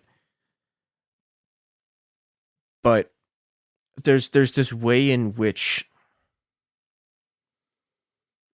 you get this, you know, people adopting, I mean, just things that, like, if you said this about any like white American, for example, if you argued that any like a white American making $1,000 a year wasn't in poverty, right? Like, you just couldn't do it. You like, you know, it's literally impossible. You'd be laughed out of the room, or, you know, like you'd be like ratioed until the cows come home. But you can just, but everyone, and people just say this constantly.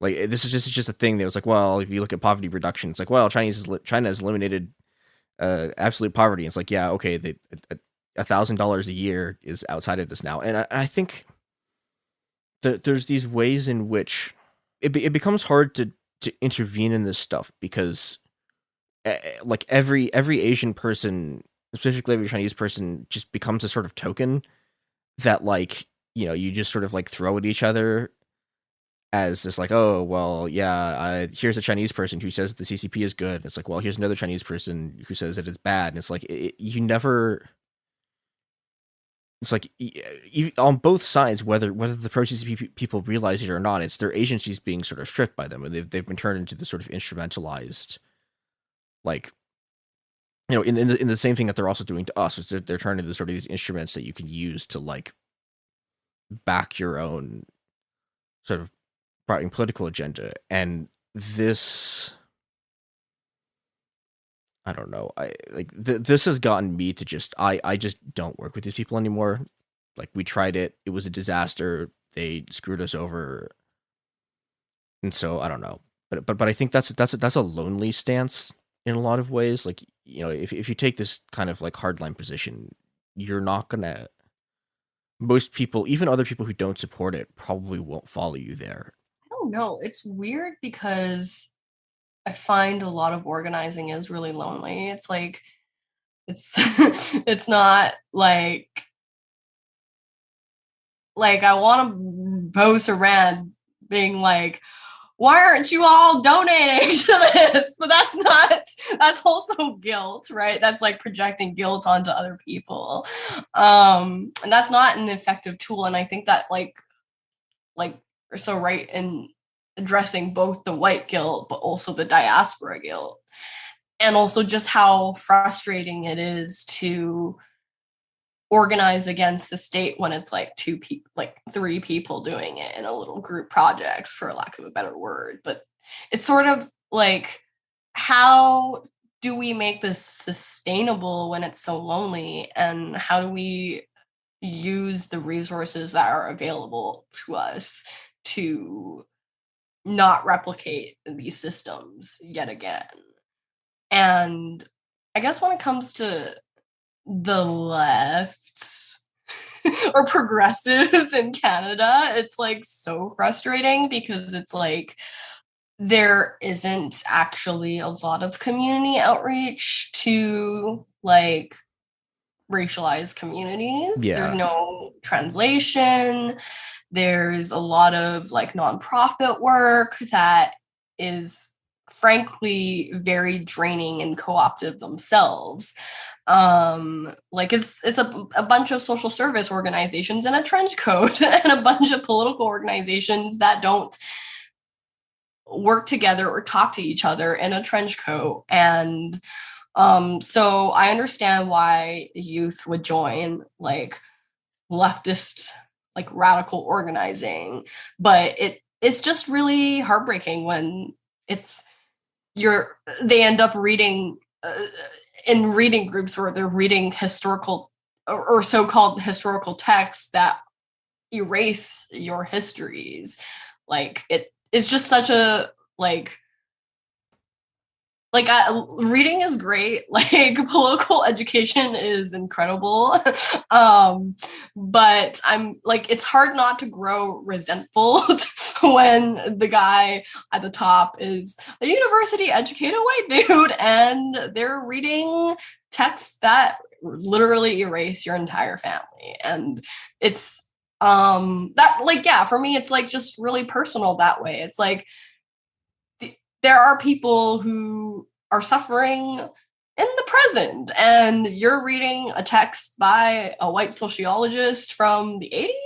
Not to, like, like, it's not that like I don't think that we should do that political education. It's just that, like, at a reading group, will you listen to me when I call you out? Yeah, I definitely, both of you saying that this work is really lonely, especially if you stand up for yourself, or you really kind of stand by your principles. I think that's so true. And, not to speak for everyone in Lausanne, but just my experience has been like, everyone hates us. Yeah. Like, it's, we get hate from the right, we get hate from the left, and from Hong Kong diaspora, from Hong Kong locals. Like, it's just, sometimes it's really hard to see, because we're trying to stay true to our principles, but it's hard to see sometimes whether there's an impact, or whether we're just kind of like in a little echo chamber with 20 other people, you know what I mean? And it's hard to find that balance, because I don't want to become more and more pragmatist, where I'm just like, all right, well, I'll work with these people, but I don't agree with them on these fundamental issues, just on this one campaign or whatever happens to be. I don't know. I know that's a part of like building power, quote unquote, like that a lot of certain socialist groups like to do, or they really focus on that kind of thing. But I don't know if it's too much of an academic view to be like, if you're going to do it that way, you're changing the outcome already, right? Because you're not addressing these kind of fundamental issues from the start. And I think that view can sometimes lead to like a lot of non-starters, where you're just like, things don't ever get off the ground because you insist on whatever fundamental principle that you want to stick to, like anti-nationalism, for example. So yeah, just kind of reiterating and commiserating with you all on the loneliness of that. People think that like not working in these sort of united front things is this like sort of pure ideological position, but like, I mean, so when Occupy ICE was happening, right? Occupy ICE wound up being a kind of big front thing, and one of the groups involved with it was the Party for Socialism and Liberation, who are this sort of like very much sort of like the tanky cult. Like they've done a lot of other horrible stuff that we'll talk about at some point. But I mean, one of the things that happens in Occupy ICE is that they, in Philadelphia, they destroy the encampment.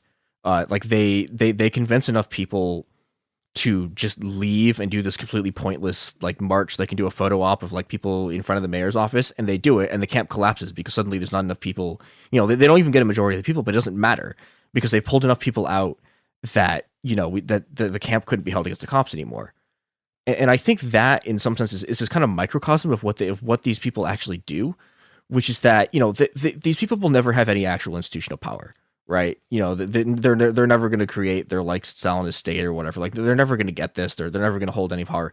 What they can do is there are enough of them. They can siphon off enough people from actual leftist movements into this sort of just like white room pro-capitalist stuff that they can cause movements to collapse. And I mean, they've done this. They did a lot of this during the uprising in 2020. There was a lot of them, intentionally leading people on pointless marches. There's a lot of cooperating with the police and stuff like that. And I think that, it's like having seen that like multiple times, right? For me, like not working with them is an incredibly pragmatic position because we tried it and they blew it up. But it's this problem, especially, you have people who were radicalized in like 2020, and it's like, well, yeah, I mean, I don't know, like a lot of them never saw this stuff, right? Don't know who these people are. And their first introduction to the left is this like incredibly well-financed like media blitz. And I think that has, I think that has consequences both for us as sort of like people on the left doing like Chinese people on the left doing our own diaspora organizing. And it has consequences for the broader left. And like you can see other sort of versions of this, right, where you have a sort of right wing movement infiltrating leftist spaces and destroying them. Like there was a thing like Deep Green Resistance basically blew up a like an anti-lithium protest in the U.S. by just like going there and just hammering transphobia constantly. And so I don't know. I think there's this sort of dilemma because they will say a lot of the same things we do, but we have fundamentally different goals, and that manifests itself at on the level of organizing individual campaigns. But it's something that's really hard to get people to see. I think we've lost a lot of movements because of it.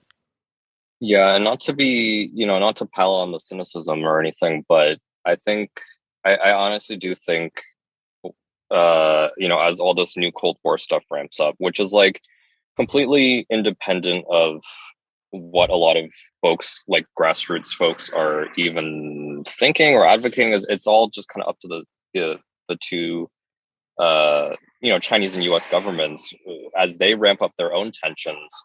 I think it's really going to start, like, these people who are tankies or whatever are going to start narrowing our choices further and further, right? Like, soon it's going to be anathema to not take the anti-US position, and that's it. You know what I mean? And I think that's really scary. Last year I thought there was still room for intervention, but things are closing so quickly. And, my personal opinion is that a lot of these kind of bigger groups like No Cold War and others like Code Pink are definitely being, they have much more funding than a lot of other groups who are forwarding more nuanced positions. And so, like you're saying, it's just like these media blitzes, these shiny events and all those different things are very appealing to newly radicalized folks, right? Because they think that this is where the power is, and this is where we can actually make a difference. And yeah, things look pretty bleak in the near future. It just takes one. Yeah. I will say I think they made one major strategic mistake, which is that they tried to do the push the giant like new Cold War with China thing at the exact moment that the US and Russia were like heating up in action, and this left them like kind of off balance because they'd been for the last 2 years the whole thing's been the US is going to accelerate tensions with China, US is going to accelerate tensions with China, and then it turns out that they're not doing that, and in fact like they're gearing up for just more proxy war stuff with Russia, which is the thing they've been doing for the past decade. So I think I think their problem essentially is that they run into reality, and there are certain points at which you can lie a lot, right? But when the lie that you're pushing is about what the mainstream media is going to say, and the mainstream media just pivots and is just completely about something that's entirely unrelated, like I think that hurts them. I think the other problem they have that makes me hopeful is that the way their base is getting split by just the anti-vax grifters, because so many of their media people just are just full on grifters, and and you're seeing splits right now in Gray Zone about like basically between pro and anti-vax factions, and I think that also will help us in the long run because say what you want about most leftists and even most tankies, like anti-vax is like a bit far even for them, and because and the other things like it's hard to do anti-vax without beginning to take positions that just like it's been baked into with just sort of anti-Chinese racism in so many ways that like you can't really like you can't simultaneously be pro incredibly CCP and then also be talking about how the US is trying to implement social credit, right? These positions are just contradictory, and I think that's something that plays to our advantage, and I think is weakening them to some extent because they tried to have their cake and eat it too, and now they're sort of, I don't know, their conspiracy theory base is interfering with their like left base in ways I think are helpful for us. it's just so interesting how like the anti-vax position is literally rooted in racism and ableism. Like, there's an article in The Conversation called The Inherent Racism of the Anti-Vax Movement that has like really good history around white settlers being afraid of African medicine. And then there's also just the ableism of assuming that your kid will get autism if you get vaccinated. That's been a huge thing before the pandemic, and that was part of how this was effective in the first place. And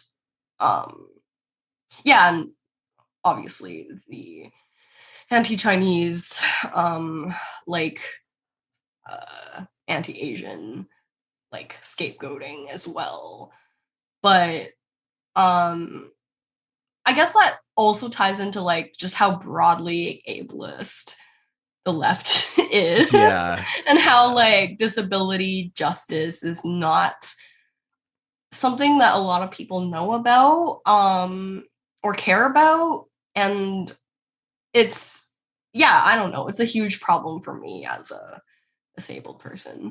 Yeah, I wanted to add really quickly too. I mean, I totally agree with you. And, you know, I think one of the pernicious things that I've noticed though is like these kind of big, you know, quote unquote imperialist accounts, like on Instagram, for example, they take this anti-vax position precisely by saying that it's anti-racist to take that position, which is like, that sounds very counterintuitive.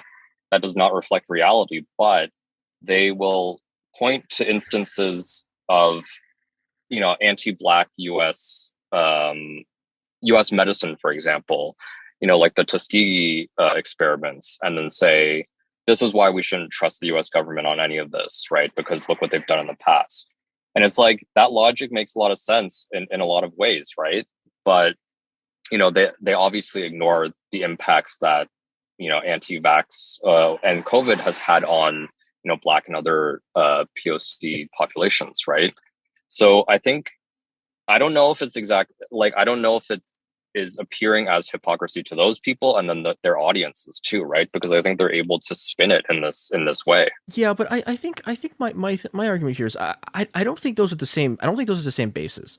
Like I don't think that the majority of the tanky base are people who are anti-vaxxers, and you know, you can see a line of this, right? Of you know, like one of the big things that like they're obsessed with, sort of like with the Cuban healthcare system, right? And like Cuba's vaccines. You see this stuff from them a lot, and you know, and they'll also talk about like, yeah, like China's doing really well at containing COVID, and I don't think those positions are like, I don't think those people are the same people who are also turning around and then talking about how, like, you know, doing the Tuskegee experiments, the vaccines are actually like racism thing. I think there's some overlap between them, but I don't think that those bases line up enough for it to, you know, not have the effect of just kind of like tearing them apart as their media people flip into one of the sort of camps. And I think the other thing, like,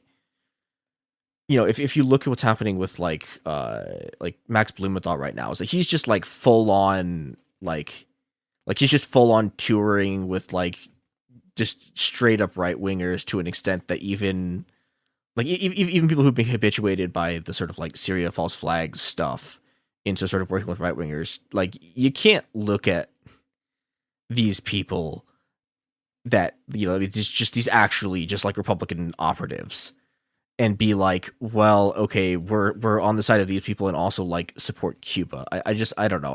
I have some faith in these groups being separate and there being a point of cognitive dissonance where the system breaks down. 'Cause I guess I've seen people who have gotten out of tankyism by having to interact with the actual CCP.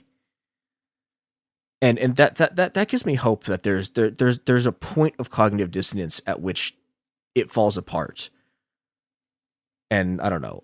Maybe I'm just sort of like hopiuming here, but I feel like it's so interesting how like there are a lot of people for whom politics is a parlor game. Yeah. And not their everyday like lived experience. Like I would not be so like if I see my communities struggling, and when people are dying or people are really like struggling with intergenerational trauma, I'm not gonna sit here and pontificate and theorize about like things that don't impact my communities. And yeah, like the angle about class is so important here because it's like a lot of people can't insulate themselves from like the broader communities around them. Like if you're going around saying untruths in the media and your communities are like, hey, that makes no sense. Like if you're actually connected to people, like you would hopefully, unless you're just a big asshole, you would hopefully take some accountability for what you're saying. And I just worry because this pandemic has also like really isolated people. Yeah. Like people are not like talking to each other, and that makes it more easy for people to be like, oh, I'm just right. Like this is my perspective.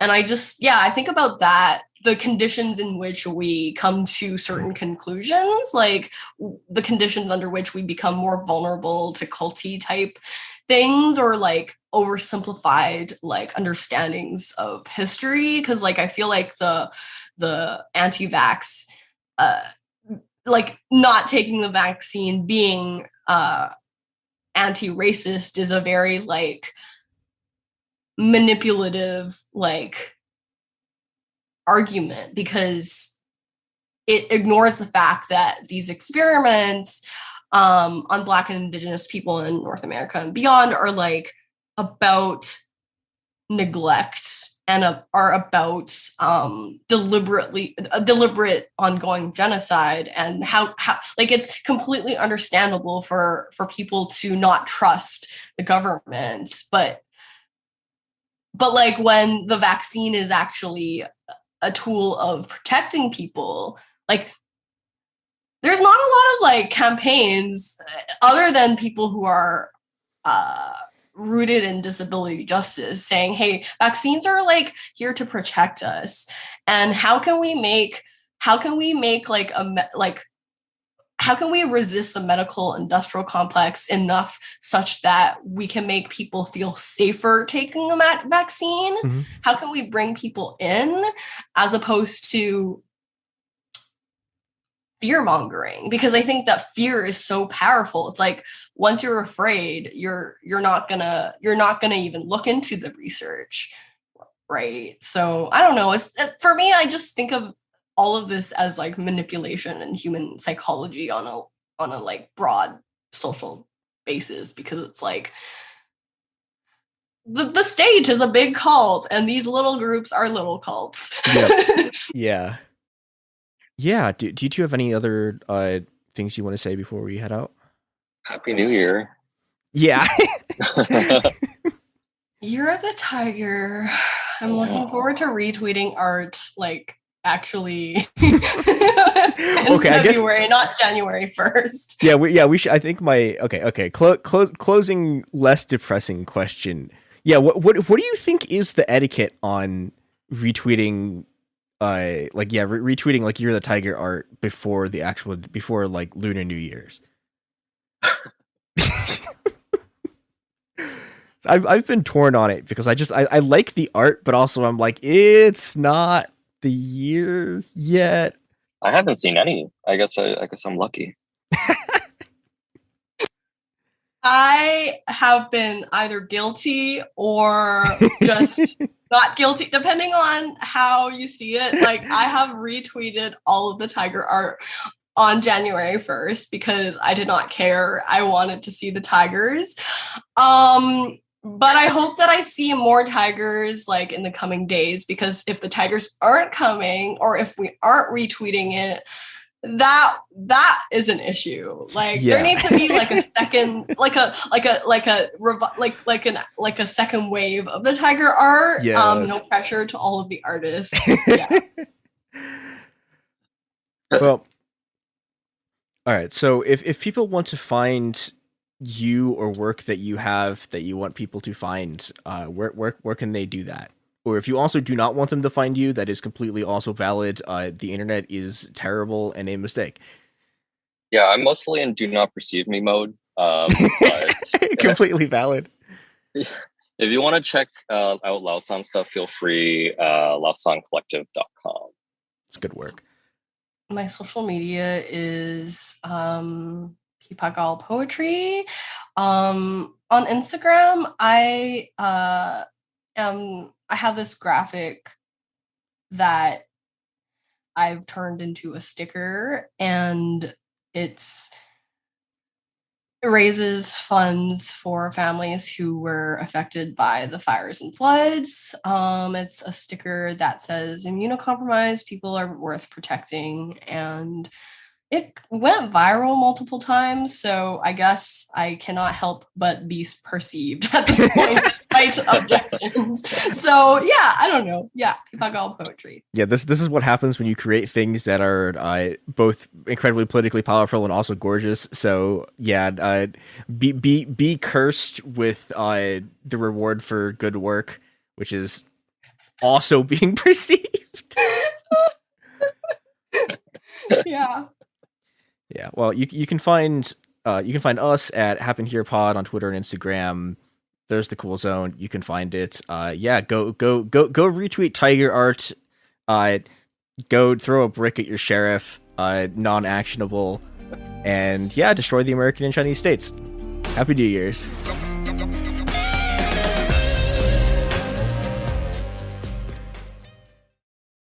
Hi, this is Jo Winterstein, host of the Spirit Daughter podcast, where we talk about astrology, natal charts, and how to step into your most vibrant life. And I just sat down with a Minnie Driver. The Irish traveller said when I was 16, you're going to have a terrible time with men.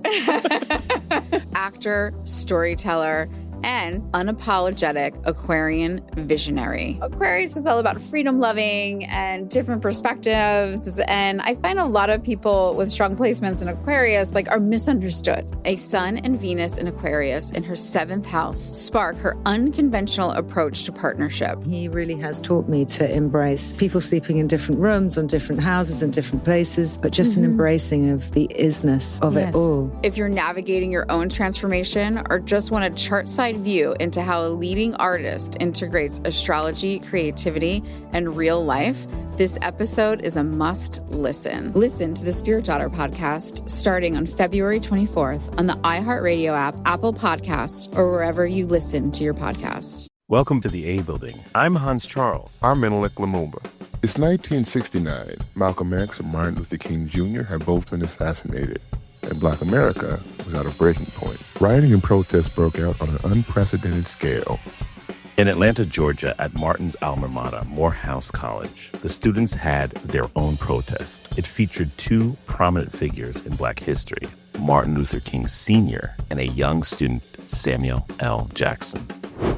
To be in what we really thought was a revolution. I mean, people were dying. 1968, the murder of Dr. King, which traumatized everyone. The FBI had a role in the murder of a Black Panther leader in Chicago. This story is about protest. It echoes in today's world far more than it should, and it will blow your mind. Listen to the A Building on the iHeartRadio app, Apple Podcasts, or wherever you get your podcasts. China's Ministry of State Security is one of the most mysterious and powerful spy agencies in the world. But in 2017, the FBI got inside. This is Special Agent Regal, Special Agent Bradley Hall. This MSS officer has no idea the U.S. government is onto him. But the FBI has his chats, texts, emails, even his personal diary. Hear how they got it on the 6th Bureau podcast. I now have several terabytes of an MSS officer, no doubt, no question, of his life. And that's a unicorn. No one had ever seen anything like that. It was unbelievable. This is a story of the inner workings of the MSS and how one man's ambition and mistakes opened its vault of secrets. Listen to The Sixth Bureau on the iHeartRadio app, Apple Podcasts, or wherever you get your podcasts.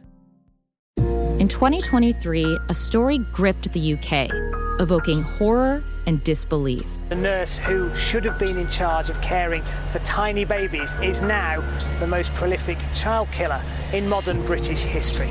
Everyone thought they knew how it ended. A verdict, a villain, a nurse named Lucy Letby.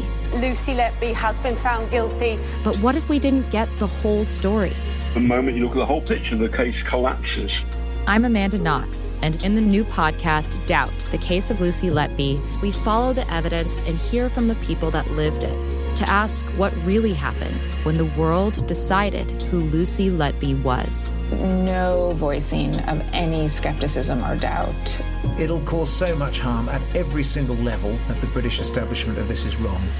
Listen to Doubt, the Case of Lucy Letby on the iHeartRadio app, Apple Podcasts, or wherever you get your podcasts.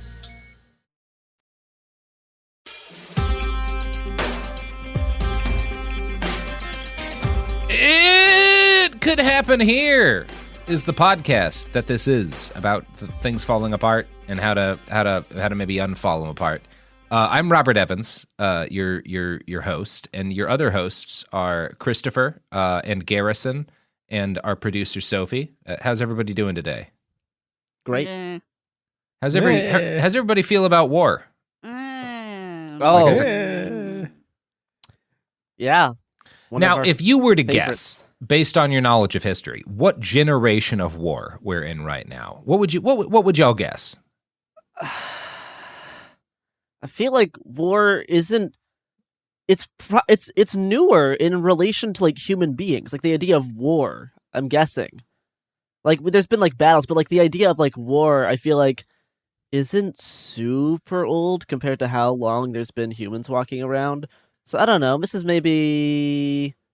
I mean, I know the answer, but like it's like I don't know. Like it's definitely we definitely passed through like at least a couple of stages, and we're in at least a couple. Yeah, Chris, like gotta be at least 12. 12. Okay, at least 12. You are way ahead of William S. Lind, who, spoilers, is the guy who came up with the concept of fourth generation war, which is what this episode is about, right? One of the things when we talk about things falling apart is the unsettling growth of a number of different hybrid conflicts, Ukraine being the most blatant modern example, Syria being the deadliest example in our lifetimes, but like these weird hybrid conflicts that are a mix of shit happening on the internet and like disinformation going out all over the world. You could even think to like what was happening in Bolivia a year or so back and like all those weird accounts that were like based around Langley, Virginia, claiming to support the military coup. And you can look at like from this disinformation brought out by like the Russian state that is usually as part of like a conflict, either, you know, they have disinfo operations in Syria, disinfo operations around the conflict in Ukraine that are kind of designed to muddy the issues and to detract international support and also to like drum up support within. For like in the case of Ukraine, you had like this media blitz against the legitimacy of the Ukrainian state in favor of like a more like traditionally Russian style of government in the East, and like that led to this breakaway republic that was supported by the Russian government. And like so these are like hybrid conflicts is kind of how these are referred to. And there was a guy named William S. Lind who in 1989 wrote a book with a couple of U.S. military analysts. Like he was an analyst for the military. He was not serving in the military. The other guys he wrote this thing with were serving at the time. And they wrote this book kind of trying to basically what Lind was doing. He was very influenced by our loss in Vietnam. When I say our here, like the loss of the American state in Vietnam. And he was trying to determine, like, number one, kind of like find a way to codify and explain the changes that were happening to warfare in this period. He was also influenced by what was happening in Afghanistan, what the Russians were experiencing, and find a way to like move forward and allow the United States to win wars again, right? Like that was William S. Lind's goal. And so he came up with this concept of he and some other guys came up with what they called fourth generation warfare. And first generation warfare is like Napoleonic era warfare. So like, as Garrison was saying, you may note that he kind of starts his... That's pretty late. That's pretty late. We had a lot of wars before the 1600 or the 1800s. There's a lot of stuff that leads up to like... if I was going to try to categorize different types of warfare, that would not be the one I start with. Well, and like the reality, of course, as we'll talk about, like when you start looking at different kinds of warfare, there's wars that look remarkably like the shit going on in Afghanistan and Ukraine that are occurring like several thousand years ago. Like, I mean, some of those in the same places too. Like, it's like... Well, it just like if you wanted to talk about like kind of the modern style of wars that we saw that we've seen really in the last like 150 years, they're not all that dissimilar in a lot of ways from like the kind of conflicts you saw between Rome and Carthage, which are these really like big nation state style conflicts and have a lot of similarities. But William S. Lind described the first generation of warfare as beginning after the Peace of Westphalia in 1648 that ended the 30 Years' War.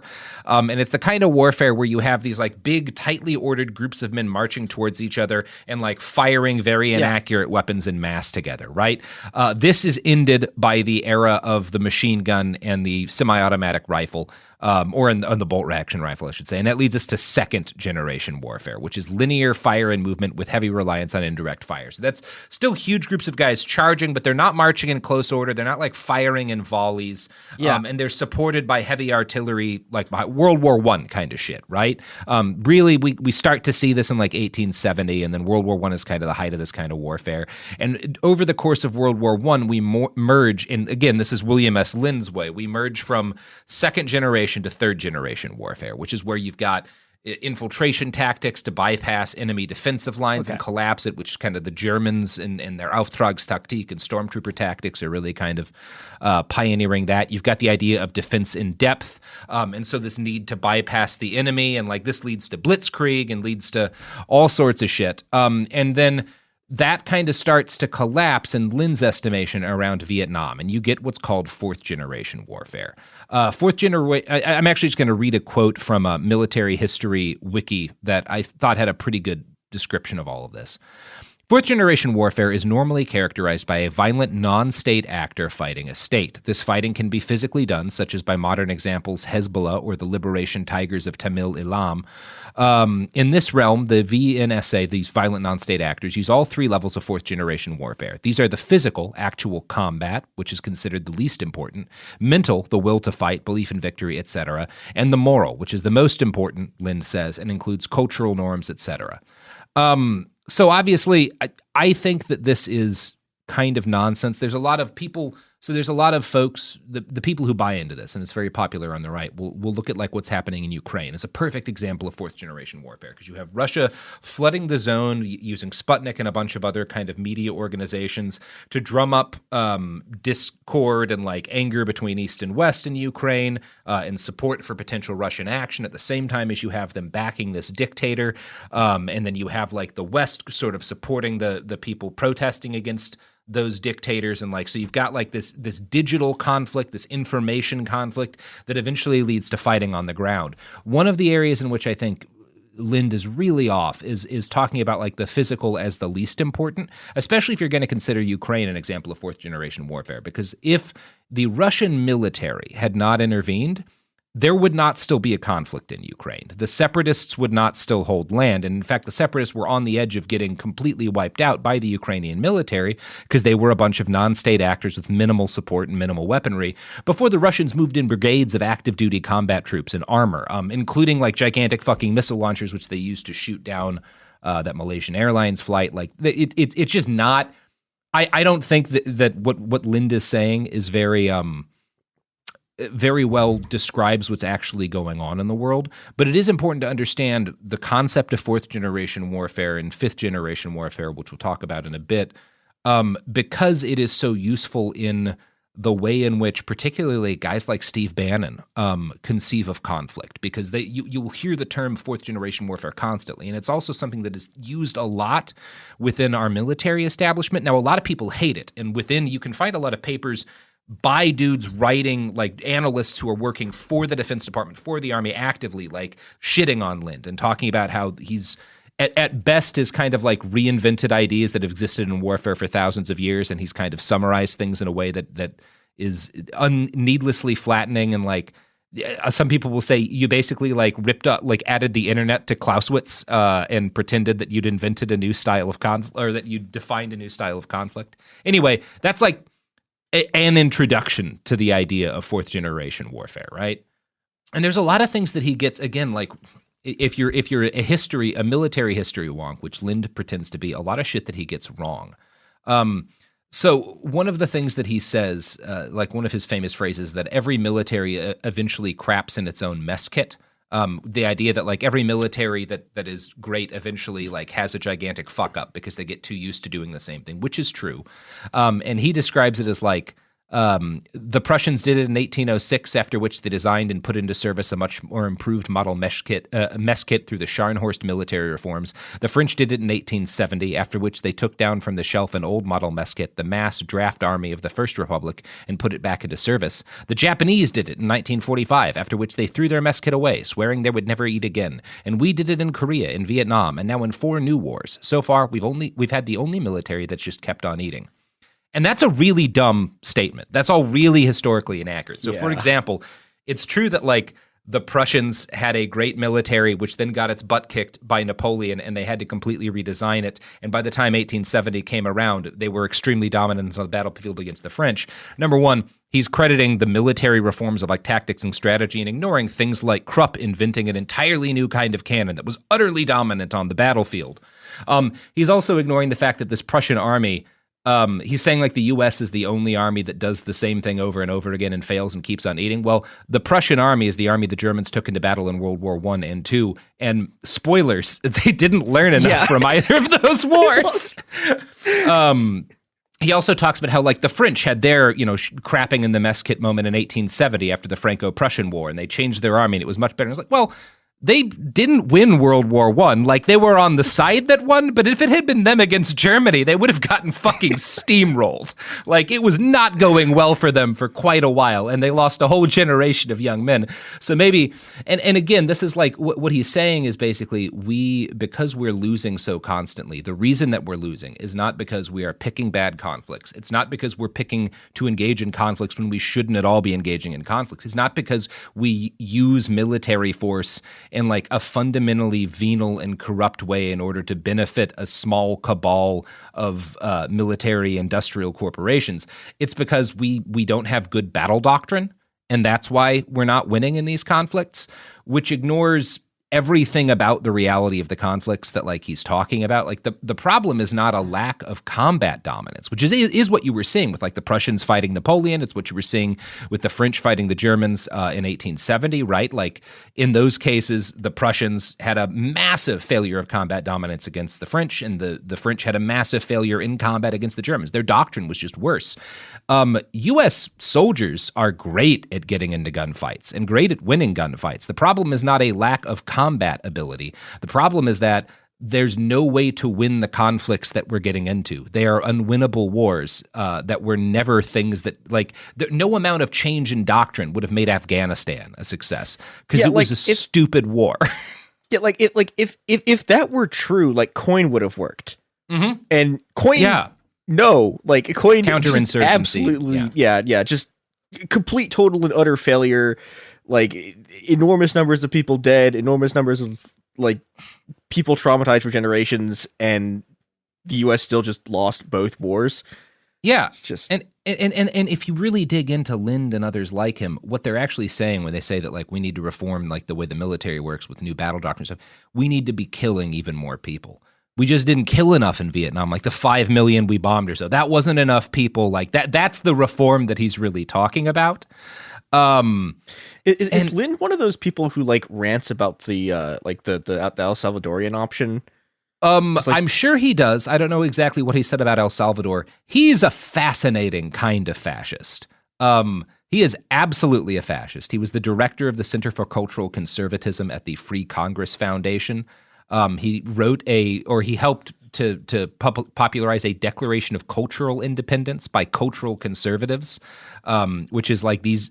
there's a lot of the seeds of the shit that we're seeing today, right? That like American culture and institutions are being collapsed because of like liberal decadence, and cultural conservatives should separate themselves and like set up parallel institutions. Oh, and so eventually that secede. is where Bannon comes in, and that's where Bannon comes in. Yeah, that's where like yeah. fucking Andrew Torba and Gab come in. They all advocate this shit. Yeah, because they're all they all adhere to that kind of like politics as culture and type, like there's downstream yeah. thing.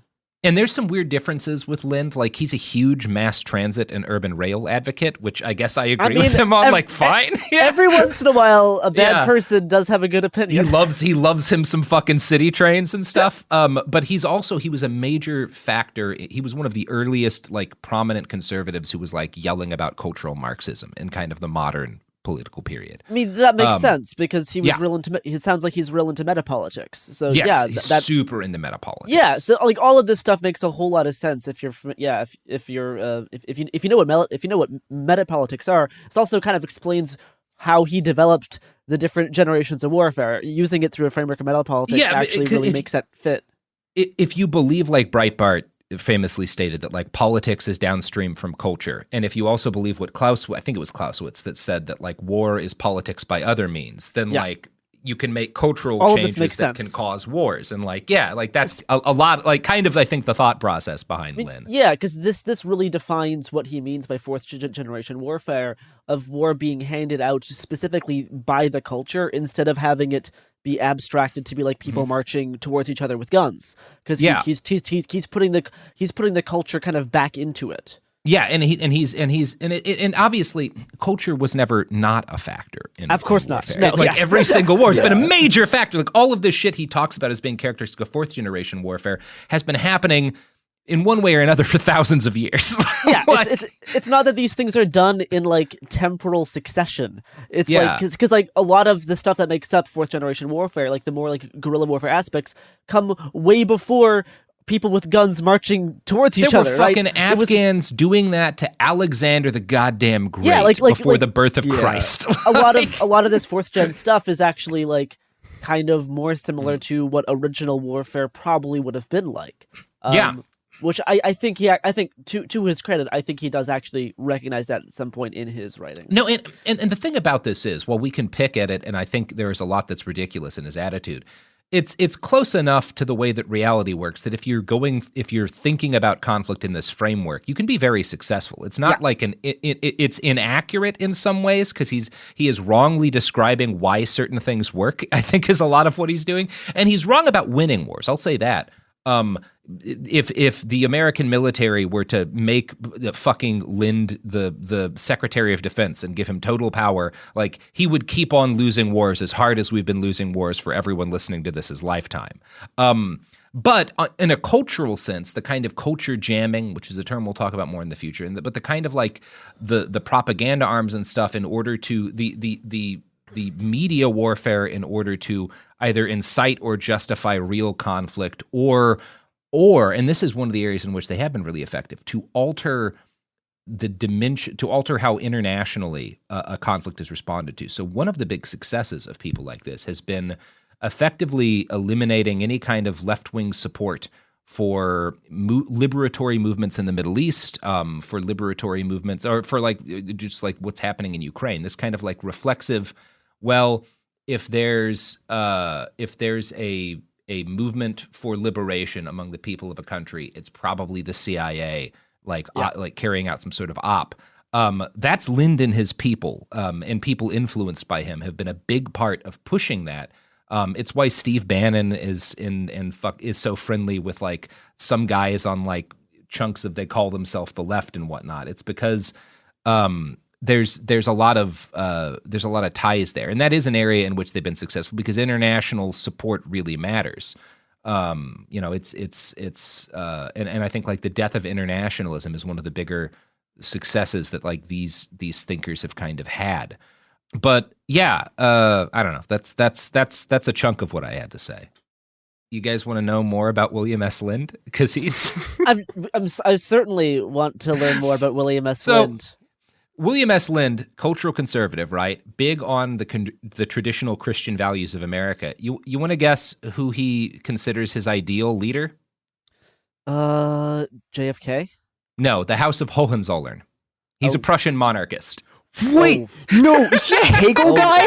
Oh my! Oh yeah. I mean, I think he is. Okay. Everything's clicking into. If he's into meta politics, he's certainly into Hegel. And he thinks that the Prussian monarchy was the best government there ever was, and was like unfairly crushed by the rest of the world, and like should have won World War I, and everything would.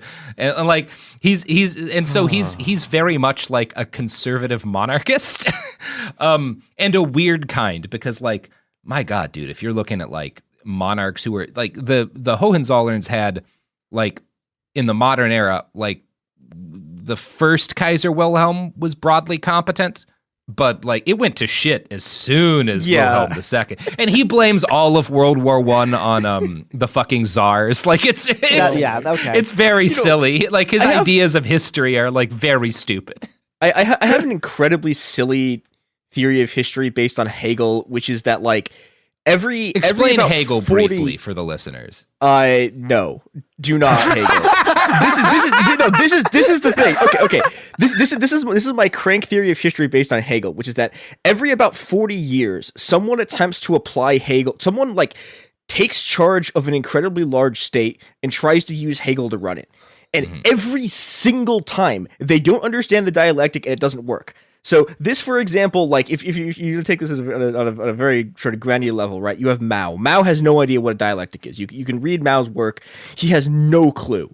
Like he just doesn't. He doesn't get it. He thinks that a dialectic is when one person with a bat hits the other side, and then when you destroy the other side, the dialectic is resolved. Right? Like that's not what it is. Right? Mao, like because of this, the entire Chinese Revolution just implodes. Everyone dies. It returns to capitalism. There's a complete failure, right? And like a lot of the Nazis are very much into Hegel. They have again incredibly similar failures. The other group of people, like Lind, I think is part of this, is that all of the people who planned the Iraq War were like enormous Hegelians, right? But they'd gotten to Hegel through this weird, like they'd been doing this. They've been doing this counterinsurgency stuff, and so but their counterinsurgency stuff was they read Mao. And, so they're reading Hegel, but then they're also reading Hegel through Mao, and Mao doesn't understand what's going on either. And so when they try to apply the Hegelian dialectic, and they're like, okay, well, the end of history, the end of the Hegelian dialectic is the United States, so we're just going to impose this on Iraq, and catastrophic failure. So the moral of the story is, do not attempt to apply Hegel. You will completely annihilate your entire political movement, like everything you love and dream of, everything, like every ideology you've ever had, it will crumble beneath you, and you will watch your cities and armies burn. That's fine, because when I start my resistance movement, we're just going to be post-Kantian, object-oriented, ontologist terrorists. You guys are just going through a bunch of names, and I'm going to get like 80% of people are just, why the fuck am I hearing about these dead people? The thing I actually wanted to bring up on this is like how 4th and 5th gen, the ideas of 4th and 5th gen get applied onto like more insurrection-based revolts or groups, right? You can see like groups like the Earth Liberation Front and Animal Liberation Front kind of pick and choose elements of the 4th and 5th generation warfare to kind of to see how their groups formed or were operated. And even you could argue that like Ted Kaczynski was like a fifth generation warfare, because he was completely autonomous, and the actions. Okay, let's introduce the idea of fifth generation, because we just talked about fourth generation warfare, which was Lynn's idea. Fifth generation warfare is a concept that was come up. I believe Daniel Abbott is his name, and the idea was that like it's a new type of warfare that like characterizes a lot of conflicts in the modern era, where almost everything is non-kinetic, but it is still military action. So military social engineering, misinformation, cyber attacks, not just like decentralized, but like states actually using organized and often fighting non-state actors who are using kind of the same who are doing means. The same thing. Yeah. Yeah. And a lot of this would involve artificial intelligence, fully autonomous systems, not just botnets, but like algorithms that can like handle a lot of the quote unquote fighting. William S. Lind hates the idea of fifth generation warfare because he's a narcissist and he doesn't like anyone using other ideas than his own. See, he misapprehended the dialectic. It keeps going. Yeah. See, right, so what I was thinking is like a lot of you can apply fifth generation warfare to like these types of groups who are mostly like they do some fourth gen tactics in terms of like terrorism, right? Like they try to make political statements through terrorism and have terrorism be an influential thing, but their demand, like, you rarely, like, fifth generation stuff has not been around long enough, and no one's really been super successful at it in the past enough time for us to recognize that, right? Because you can look at a lot of like insurrectionary type stuff around, like, again, I'm just going to use the Earth Liberation Front as an example of like a group that attempted kind of these types of tactics, and they may have succeeded in the physical sense, but they did not succeed in like the cultural sense, really. So trying to like look at these types of things and how they relate to like specific, if you're going to use like the Ted Kaczynski example, same thing, except he's not a group, he's just one person, which is kind of more of a fifth gen thing. So he is like fully autonomous. Whereas I think, stuff like the ELF tried to have that kind of militant group dynamic that is more similar to fourth generation warfare. So it's like this picking and choosing of like trying to do physical action, then trying to do cultural action. And it's not like the things that have succeeded. Let's take, for instance, the defend the Cascadian Forest thing, who just got the specific action they were working on to protect a specific chunk of the forest. The judge approved their motion because they actually were successful because they did not form this militant thing right now. They were just doing the cultural, and it actually really succeeded. As opposed to just, burning down buildings and stuff to try to get your action forward.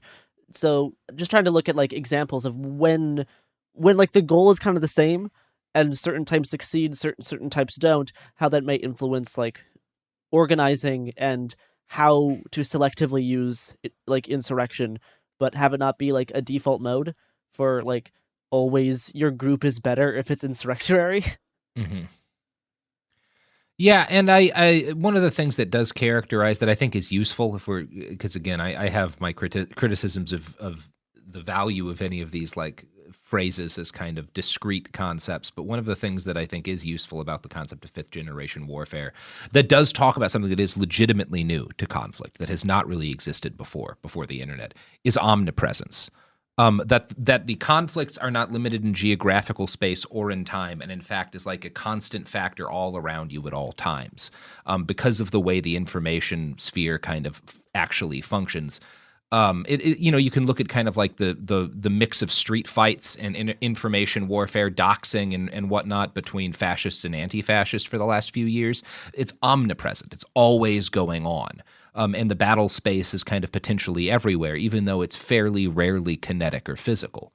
And I do think that that's an area in which it is really worth having a new term and kind of defining a new term, because that's one of the few things I think that has legitimately changed. The internet's made all of this stuff that's been happening for thousands of years faster. But the thing that it's really created that was not present before is this omnipresence. So I do think that that's really useful when we like, I would like to on how conflict is different.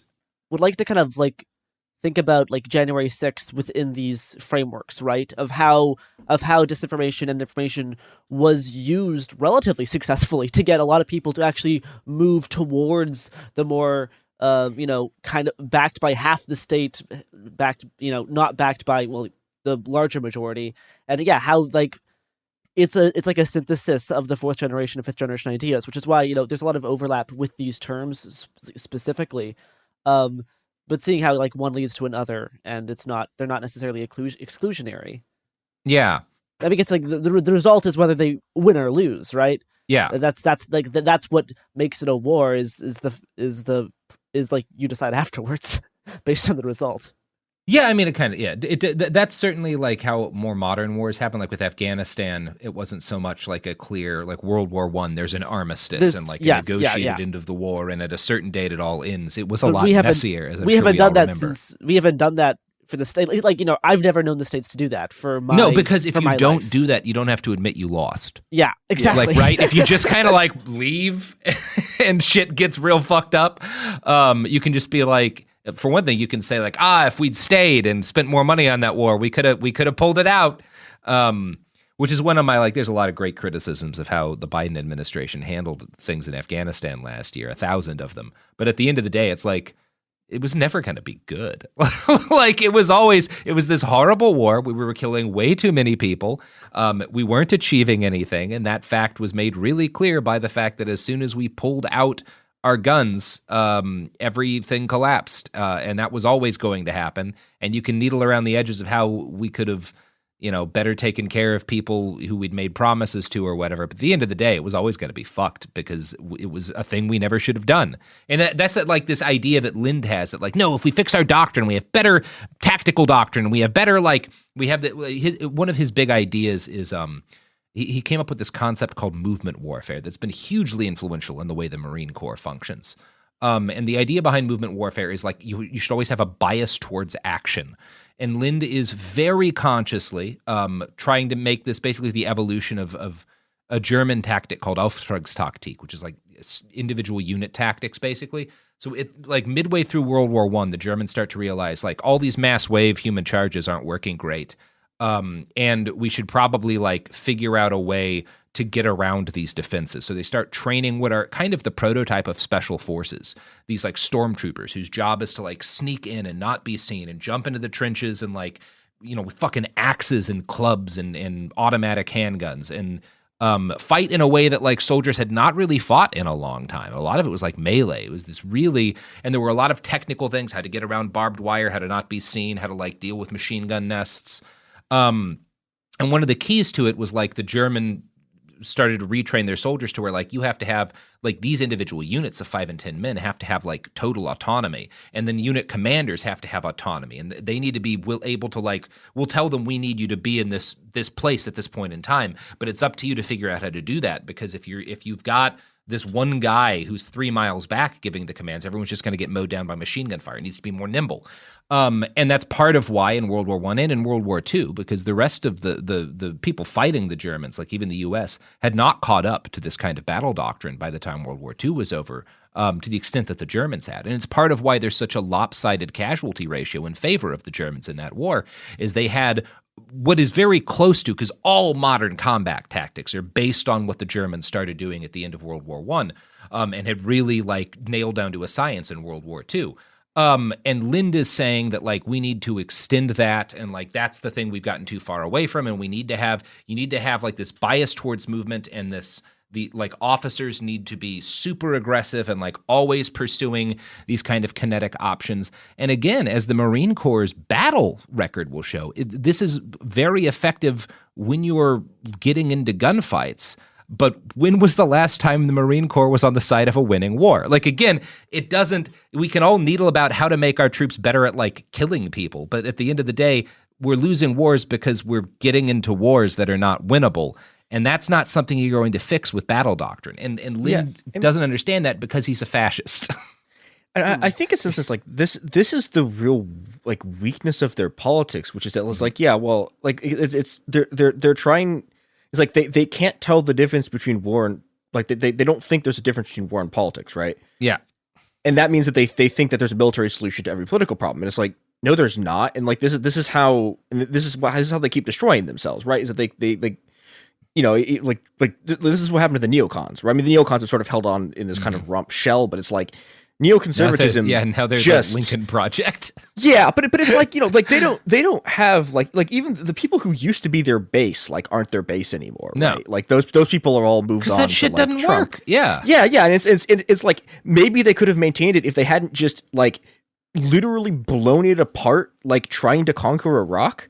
And it's they all do this. They all eventually are well, okay, we'll find a military solution to this, and it blows up in their face because it turns out that no, you can't actually do this. I mean, I think all this indicates a general progression into the more metapolitics idea and culture as politics idea, is that we're trying to solve all these political problems, at least locally within us. We're trying to do them culturally and choose through them selectively in other countries, right? Because the more kind of the idea of let's just keep entering wars, which we're also doing at the same time, only for very very very very specific regions. But I mean, the trend of Trump's not necessarily Trump's not really a neocon. He preferred the cultural jamming. Like that was his preferred method, and it got him relatively far in 4 years. And there's an argument that Lind is a big person that he learned a lot from Lind. Even though I don't think he ever read his books, all the people he surrounded him with were fans of Lind. There's a picture of Trump and Lind together and like a copy of, or at least Trump together with a copy of his book, which is titled The Next Conservatism. And I'm going to read a quote at this point from The American Conservative, which Lind has written for, that describes this book, because it's useful. The Next Conservatism offers a comprehensive agenda of what Lyndon Weyrich, who's his co-author on this, call cultural conservatism. While the book aims higher than mere policy, the specifics mentioned are Trumpian: reductions in legal and illegal immigration, an America First trade policy, and robust investments in domestic infrastructure, particularly streetcars and trains. In a less Trumpian vein, it also promotes homeschooling and incorporates some ideas from the new urbanism as part of a broader program called retroculture. Of its connection with Trump, Lind says the book runs parallel to what he has been saying, but he doubts the billionaire's familiarity with its more philosophical ideas. Now, here's the part that is going to be really unsettling, and this, I think, is what Lind may actually be going for rather than any kind of reform in the military to improve its ability to win foreign wars. Quote, in 1994, an article appeared in the Marine Corps Gazette by Lind and two of the authors of the 1989 piece, where he introduced the concept of fourth-generation warfare. It ended on a dire note. The point is not merely that America's armed forces will find themselves facing non-nation-state conflicts and forces overseas. The point is that the same conflicts are coming here. The next real war we fight is likely to be on American soil. So that's what's going on here. Yep. And that's the thing where bias towards action and increased killing power, if all you're really trying to do is murder everyone who disagrees with you using the military very quickly, well, that might work for you. People should know about this. He has a fucking fiction book called Victoria, which actually, if you go to like TV tropes, there's a TV, well, it's not just TV tropes anymore, but like there's a trope page for my book After the Revolution, and it's directly compared to Victoria as like they're the opposites of each other, because Victoria is like a book about a civil war in the US that these like weird fascist like monarchists win, and like it's pretty fucked up. Like the problem is that like all of these, like the Northwest is controlled by like environmentalist like leaders who get like eaten by these animals like wolves that they reintroduce to the society, and like California is so feminist that it's illegal to have sex and make babies. Oh my god. And the South fails because it's too multicultural. Oh god. And yeah, like it's this is so cringy. So the person who wins the war is like the governor of Maine, who's a retroculture practitioner, and considers himself a subject of the Kaiser. Because oh no! I may be getting a couple of details wrong, but not that part. I know, like it's a fucking nutso. I've only read like little bits of it. Maybe one day I'll get through the whole thing. But what a sad it's bug nerd. fuck. Oh, no. That's the thing with all of these like cultural jammers. Like they try to put on like war aesthetics, but all of them are the nerdiest fuckers you'll ever meet. He's so stupid, and half he's so of them stupid claim to at be some actual things. wizards. All of these guys are they're so nerdy. All of them. Yeah, and like Lind, everything about him makes sense when you understand that his primary guiding directive is anger over the fact that there's no longer a Kaiser. He's a loon, but also like again, he was not lying about. There's a picture of like Trump with his fucking book. He's not lying that like fucking everybody who was like pilled in that White House knew about Lind's ideas and he's been hugely influential, and not just among like the American right. His books have been found in like Al-Qaeda hideouts and shit. Like that makes sense though. That like all of that really tracks, is because like the barrier between like terrorist action as a part of fourth generation and in some ways fifth generation warfare, and then the type of like culture jamming, those things go hand in hand. Like that is that is the goal of it, is to make it work that way. So that doesn't surprise me that those types of terrorist groups would be reading his books for advice or for like to like figure out how the other side thinks. Yeah. All right, well, that's probably enough talking about William S. Lind for today and cultural and the fourth generation. We'll talk. There's a lot to dig into about how these ideas have influenced chunks of the right and how they're currently still being used for like these omnipresent conflicts that are going on right now. And again, I do think particularly the idea of omnipresence is really useful for understanding modern conflict. I would go so far as to say like crucial. So this is necessary background information to people to have for like some of the other shit we're going to be continuing to talk in this about in this series as we talk more about kind of kinetic conflicts, or at least building towards kinetic conflicts. But yeah, I think this is a useful kind of grounding. And now I'm going to send Chris and Garrison off to write an episode explaining who Hegel is and everything he believed. Yeah, it's gonna be great. You're gonna hear you will watch me go mad in real time. It's gonna be great. Yeah, the other option is I can just read the Wikipedia page for Hegel with like a really offensive German accent. That's better than reading Hegel. That actually sounds better.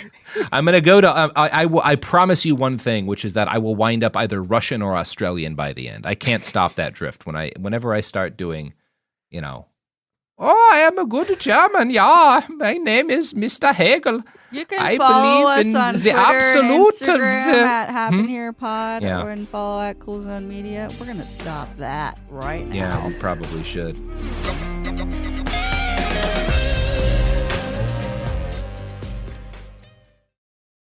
Hi, this is Jill Winterstein, host of the Spirit Daughter podcast, where we talk about astrology, natal charts, and how to step into your most vibrant life. And I just sat down with a Minnie Driver. The Irish traveller said when I was 16, you're going to have a terrible time with men. Actor, storyteller, and unapologetic Aquarian visionary. Aquarius is all about freedom loving and different perspectives. And I find a lot of people with strong placements in Aquarius are misunderstood. A Sun and Venus in Aquarius in her 7th house spark her unconventional approach to partnership. He really has taught me to embrace people sleeping in different rooms, on different houses, in different places, but just an embracing of the isness of it all. If you're navigating your own transformation or just want a chart-side view into how a leading artist integrates astrology, creativity, and real life, this episode is a must listen. Listen to the Spirit Daughter podcast starting on February 24th on the iHeartRadio app, Apple Podcasts, or wherever you listen to your podcasts. Welcome to the A Building. I'm Hans Charles. I'm Menelik Lumumba. It's 1969. Malcolm X and Martin Luther King Jr. had both been assassinated, and Black America was at a breaking point. Rioting and protests broke out on an unprecedented scale. In Atlanta, Georgia, at Martin's alma mater, Morehouse College, the students had their own protest. It featured two prominent figures in Black history, Martin Luther King Sr. and a young student, Samuel L. Jackson. To be in what we really thought was a revolution. I mean, people were dying. 1968, the murder of Dr. King, which traumatized everyone. The FBI had a role in the murder of a Black Panther leader in Chicago. This story is about protest. It echoes in today's world far more than it should, and it will blow your mind. Listen to the A Building on the iHeartRadio app, Apple Podcasts, or wherever you get your podcasts. China's Ministry of State Security is one of the most mysterious and powerful spy agencies in the world. But in 2017, the FBI got inside. This is Special Agent Regal, Special Agent Bradley Hall. This MSS officer has no idea the U.S. government is onto him. But the FBI has his chats, texts, emails, even his personal diary. Hear how they got it on the 6th Bureau podcast. I now have several terabytes of an MSS officer, no doubt, no question, of his life. And that's a unicorn. No one had ever seen anything like that. It was unbelievable. This is a story of the inner workings of the MSS and how one man's ambition and mistakes opened its vault of secrets. Listen to the 6th Bureau on the iHeartRadio app, Apple Podcasts, or wherever you get your podcasts. In 2023, a story gripped the UK, evoking horror and disbelief. The nurse who should have been in charge of caring for tiny babies is now the most prolific child killer in modern British history. everyone thought they knew how it ended. A verdict, a villain, a nurse named Lucy Letby. Lucy Letby has been found guilty. But what if we didn't get the whole story? The moment you look at the whole picture, the case collapses. I'm Amanda Knox, and in the new podcast, Doubt, the Case of Lucy Letby, we follow the evidence and hear from the people that lived it to ask what really happened when the world decided who Lucy Letby was. No voicing of any skepticism or doubt. It'll cause so much harm at every single level of the British establishment of this is wrong.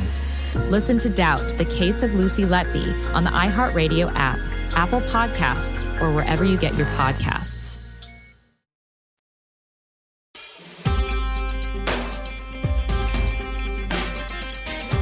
Omicron! Great timing. I love Omicron. I'm Robert Evans. This is It Could Happen Here, a podcast about Greek numbering schemas. Garrison, how do you feel about Omicron? This has nothing to do with the topic we're talking about. So this is an update. A few probably last week earlier this week we discussed the trucker the trucker convoy. We scheduled our episode recorded before the truck convoy for after the truck convoy had already done a bunch of things, which was really good call on our part. We recorded to talk about the 50,000 trucks that were going to show up at Ottawa, and things did happen. Maybe not that. Sure did. They did not, because I've been listening. Some of their claims are and Alex Jones is parroting them now that it was 800,000 to 1 million truckers, and there's 300,000 truckers in all of Canada. But it was a lot of people. Not to downplay what happened. Yeah. So we're going to give an update on what happened there and kind of discuss maybe any ramifications that stuff like this could have going forward. But to help with that, we have Dan, who came on last time to help discuss. Hello, thank you for coming on again to talk about the same thing. Thank you for having me. We left off with you saying that you hope I don't come back on again because that would be a good thing and it would mean that the bad things did not happen. So sorry to be here under such shit circumstances. Yeah, you want to go over the bad? Yeah, Let's briefly do a recap of what this thing was, why was it happening, and what was the idea. When we last left Canada, a bunch of truckers were angry that they had to present evidence of vaccination. This spiraled into, as I'm understanding it, at some point them rejecting all public health measures. Yes, actually, the exact demands are for the federal and provincial governments to, quote, terminate the vaccine passports and all other obligatory vaccine contact tracing programs, to terminate COVID vaccine mandates, and, quote, respect the rights of those who wish to remain unvaccinated. And here's where it gets weird. Quote, cease the divisive rhetoric attacking Canadians who disagree with government mandates. Kind of hard to say when that one's fulfilled. And finally, cease to limit debate through coercive measures with the goal of censoring those who have varying or incorrect opinions. That's what the convoy is for. I mean, do y'all know what a government is? Evidently. I was at some debates in 2020 with the state that went a lot uglier than it looks like this one went. Oh, yeah. We could talk about that. The standoff has been, there's been just that. It's been a standoff in that regard. So it seems like they've kind of hooliganed around a bunch of towns and threatened a homeless shelter if they didn't give them food, and left trash everywhere, and set up a checkpoint on the border, or just a blockade on the border, I think is probably more accurate. There's been blockades going on and off the border. I think the most noteworthy is in Alberta and Coot right now, but I might be pronouncing that wrong. And what was the police? It was something along the lines of, we don't think there's a policing solution to this problem. Oh, yeah. So you're totally up to date. That happened today. Yeah, so a little after 2:30 p.m. today, a little after 2:30 p.m. today, the Ottawa Police Chief Peter Slowly said in a press conference that, quote, there may not be a policing solution to this demonstration. Is it really that easy? It's that easy if you wait till kind of like the media has had a few days and most of the coverage is just like breaking, bad things still happening. So it's not great. So what was the lead up on Saturday? Right, because they were all the trucks and caravans and stuff were supposed to arrive on Saturday. What was the lead up on Saturday like, and like what happened on like the actual like first day? Yeah, so Saturday was technically the first day. Actually, Friday throughout the day, a lot of people started arriving. So the occupation's been. We're recording now Wednesday. It started on Friday. And the largest contingent of the convoy was staying overnight Friday night in a nearby town called Arnprior, west of Ottawa. And they moved in from Arnprior to Ottawa on Saturday morning. At the same time, people converged from other parts of Canada. To Ottawa's east is Quebec, and to Quebec's east are the Maritime provinces. And 3,000 people at least came from Quebec and met with the convoy too on Saturday, kind of coming in from different parts of the day between Friday night and Saturday afternoon. And Saturday was kind of the big day, the big party, the main point of contention. And the main thing that happened was some major streets are gridlocked by vehicles moving into the city, into the very crowded core of Ottawa, my hometown, and staying stationary on busy roads. Both commercial and residential roads are part of this. Driveways for both businesses and residences were blocked off. Fire routes were blocked off. Ambulance routes are blocked off. Local businesses that stayed open had to close throughout the day Saturday largely. Some managed to not, and many just stayed closed already because they knew what was going to happen. The closures that happened on Saturday are mostly still going on today as I'm speaking to you Wednesday night. Closures followed patterns of harassment and some alleged assaults, which Robert mentioned before, also happened at a homeless shelter in downtown Ottawa. And pretty much everyone I've spoken to, I've been in Ottawa visiting. It's my hometown. And pretty much everyone I've spoken to who lives in the downtown core has had a slew of stories since Saturday of either harassment at work or just harassment walking through the streets. And the worst part of it all is that right now there's not a clear ending in sight. What is it like on the ground there in terms of, I know there's like kind of like a blockade around the border, but like what else is like around Ottawa? What's it like to walk around in these places, and like how big is the area that these people are staying at? Like where are they staying at? Are they all sleeping in their trucks or staying at hotels? What's the It's an excellent question. There's a mix. So hotels were booked up the week leading up to the weekend as the news cycle kind of exploded. More and more people called into hotels in Ottawa. A lot of people actually brought tractors. People are also sleeping in their trucks. Of course, if people have like family and stuff staying in Ottawa, sometimes they're staying with them. It's a mix of everything. Actually, I know a guy who even his car was like blocked off in the parking lot. He has to park in because it's downtown. He doesn't have street parking or driveway parking. Like it's in a public lot, and he couldn't get his car out for over a full day because an RV camper set up near him and just blocked him off. So it's a mix of everything. Starting on Saturday, there's like a lot of partying, a lot of music, a lot of kids. It's gotten a little bit more chaotic and less condensed since then. And also the area is hard to gauge because streets are actually constantly, as vehicles move out for one reason or another, streets are kind of being retaken back organically by the city. But then sometimes throughout the day, getting retaken again back by the convoy.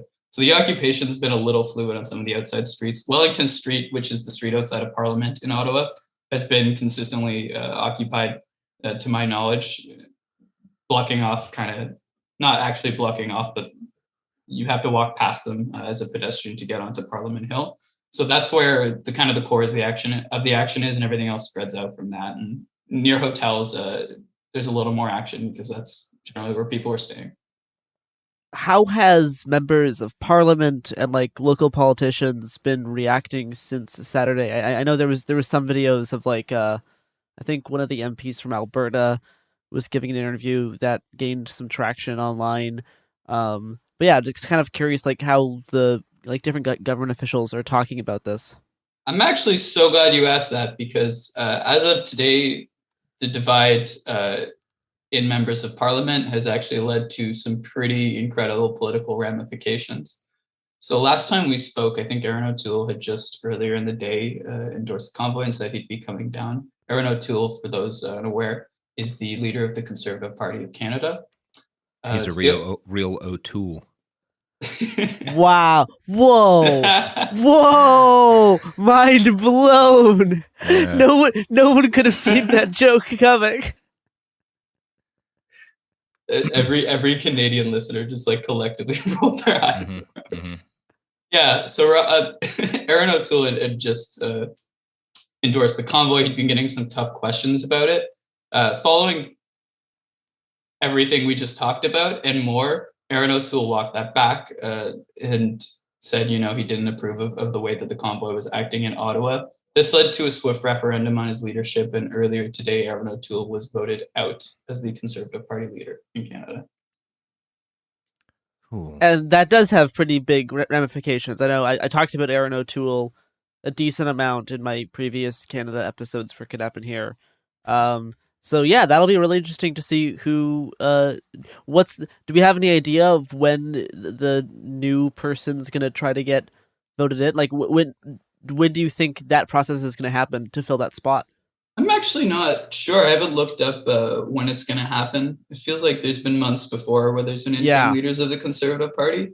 The main concern right now for those outside of Conservative politics is because Aaron O'Toole was considered relatively moderate. I think you talked about in the Fascism Canada episode how Aaron O'Toole kicked out Darren Sloan from the party for being pretty coy on donations from neo-Nazi Paul Fromm on his campaign.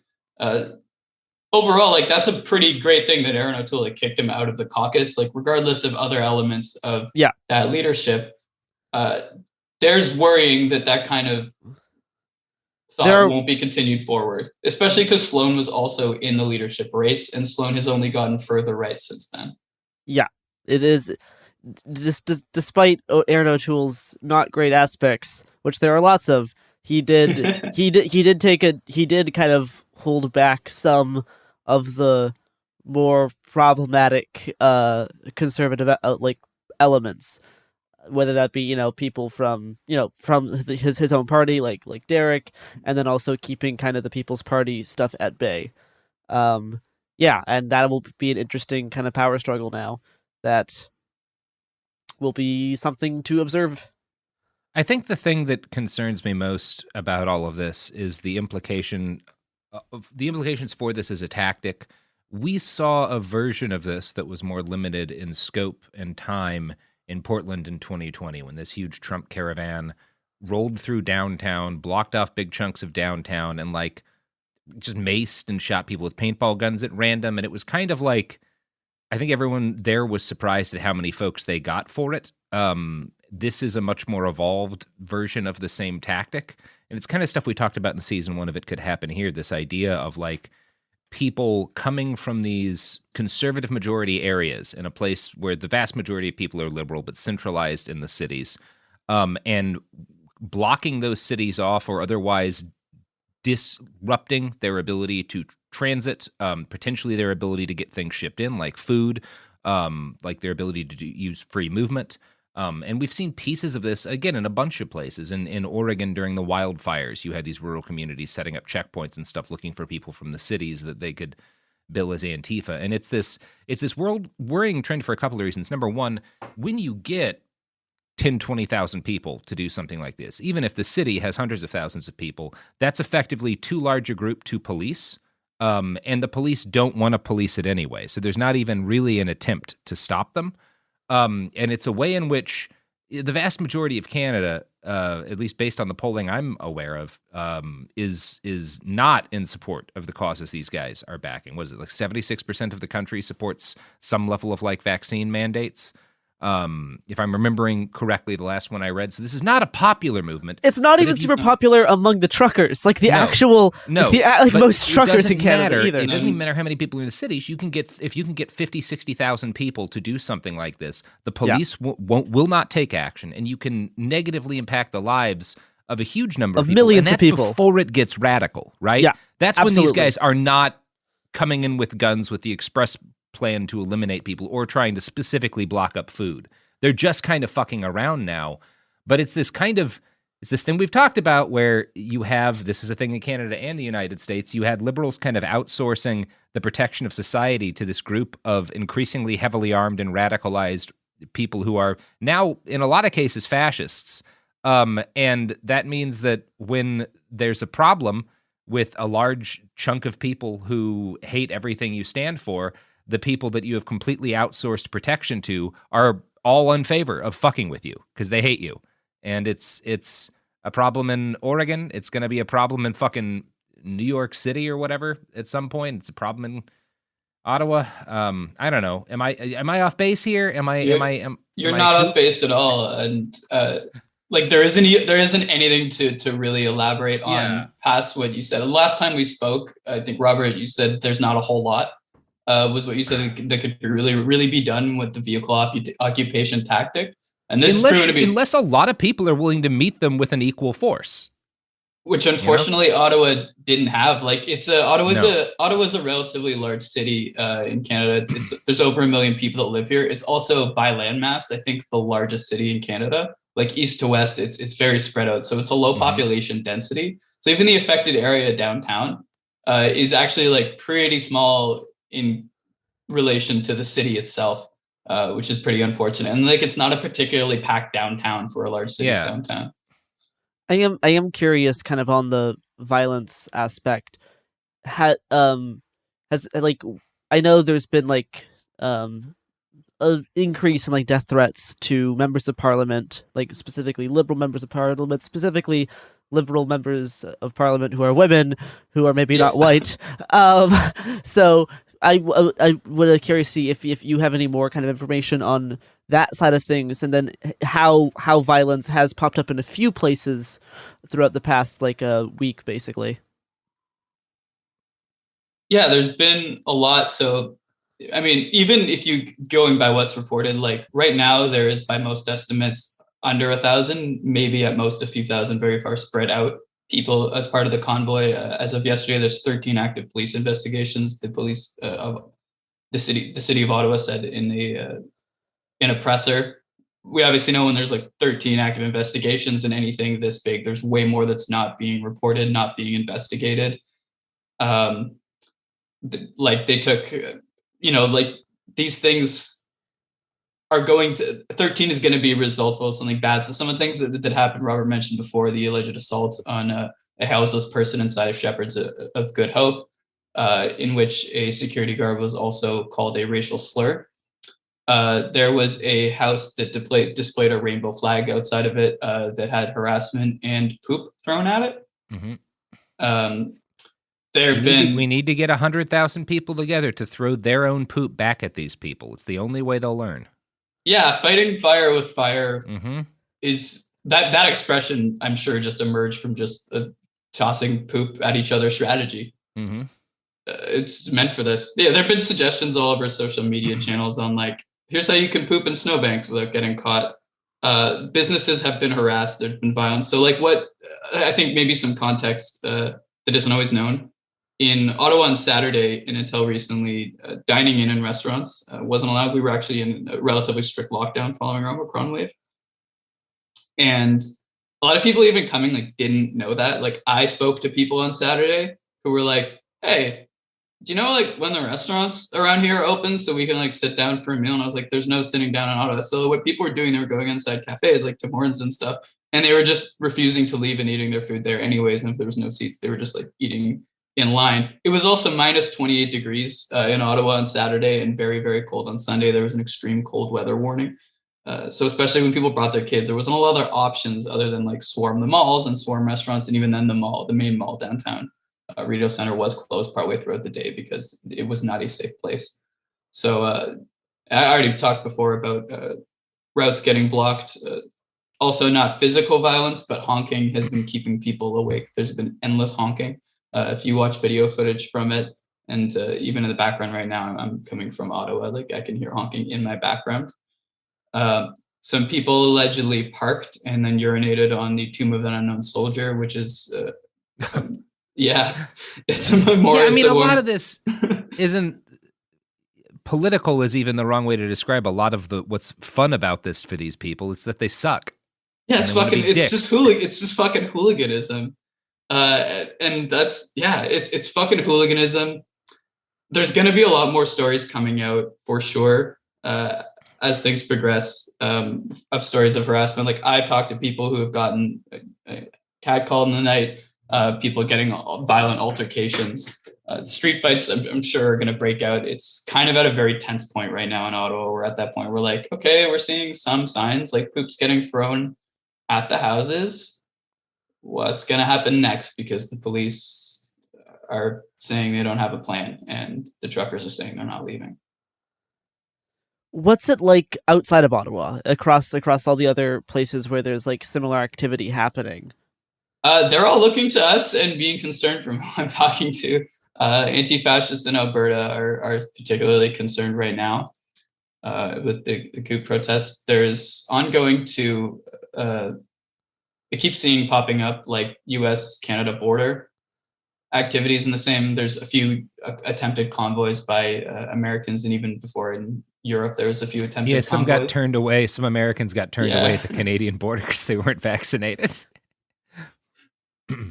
Yeah, which is, it's like you'd think because that's the reason they're saying they're protesting, they would have remembered that and thought maybe that's gonna like come into play. But I don't know. 'Cause, I mean, there is a certain point where if you get enough people going, it would be interesting to see if people really do just try to like drive through the border. Yeah. And I mean, there's been people like you look at social media channels, a lot of them saying like the borders are blocked right now with thousands of truckers supporting our cause. So if you saw that and you believed it, and then you went to the border and you're turned away from getting vaccinated, you might have thought, well, I thought I had 900 people with the same cause as me, and we were ready to use force. Yeah. Which begs the question: well, what happens when you do? Exactly. You don't want to find out. Yeah, that's the thing. Is like if they did have what they say they had, would they just start doing those things and not even think about it, and not even think about like the politics of it? They're just doing it to do it. Yeah, I should also mention too. We talked last time about a Plaid Army / Diagolon member's comments that were broadcast on the news about doing another quote January 6th. And it came out in the news today. It was first reported by Frank Magazine and I think by the Canadian Anti-Hate Network that he was arrested on firearms charges in Nova Scotia before coming here. Worth noting, he was reporting live on InfoWars on the Alex Jones show on Saturday before this came out. And Derek Sloan. Good coverage. Yeah, Derek Sloan and Ezra Levant were also on the same program. So Robert mentioned InfoWars before. That's great. That's what's going on there. Can you see any, like, beyond the conservative leadership, what other kind of political implications are people thinking about in Canada? It's really tense seeing what's going to come for other cities. Also, Ottawa's expecting a second wave. Some other people in other places that kind of didn't think the first one was going to be a huge success are saying, well, now that it's an occupation, we're coming. And police are even saying there's a second wave. It's a very tense place right now. We don't really know what to do. Community members are talking about taking direct action because it's been so long. This isn't something that the city of Ottawa is particularly used to, unfortunately, in my lifetime. And so the ramifications for the future are pretty jarring. But what's alarming is how successful this occupation was with a relatively small number. I think the highest estimate it was 18,000 people into a city of over 1 million, which isn't really that many when you think about it. But the strategy was very, very effective. You think about how many fighters it took for Daesh to take control of Mosul. If there's not resistance, like there's only really a few areas of a city that you need to occupy in order to have a great deal of control over what can be done. Yeah, and that's the tough part is they have a lot of control over that small area and residents' lives. They don't have a lot of control over Parliament, which is what they're protesting for. Yeah. I'm also interested to see, has the Canadian military said anything about these protests and the situation? So the Ottawa police chief in his presser day was asked a lot about that, and he's still shying away. He's still saying he doesn't think military is the only option, which if you're an activist on the other side of things and worried about police escalation hurting you in the future, that might be a good thing to hear. Yeah. In a sea of shitty news. I'm not convinced that the military would fix the problem. I'm not either. And also, Ottawa had other police forces coming too. They said they're spending $800,000 a day initially to Seems just like on cost of policing. Your money's worth. Yeah. Yeah, they also said they've only, like, bylaws only had 150 tickets since this whole thing started in the occupied zone. So it's unclear what a lot of them did other than, keep up appearances. Like, I was walking around, I saw York Region police officers walking around with their patches. That's hundreds of kilometers away from Ottawa. So police presence, especially on the weekend, was not low. We had plenty. They either didn't know what to do, thought it would die later, or a mixture of all the above. And there's been talk to mixtures of some police officers have not been happy with it, but there hasn't been really anything in the news yet because no one's come forward. A lot of tweets of from reporters saying, I have an anonymous source in the Ottawa police that says they wish more actions were taken. Some saying otherwise. It's not really united right now. And yeah, it's scary. Is there any counter protests being planned for Ottawa?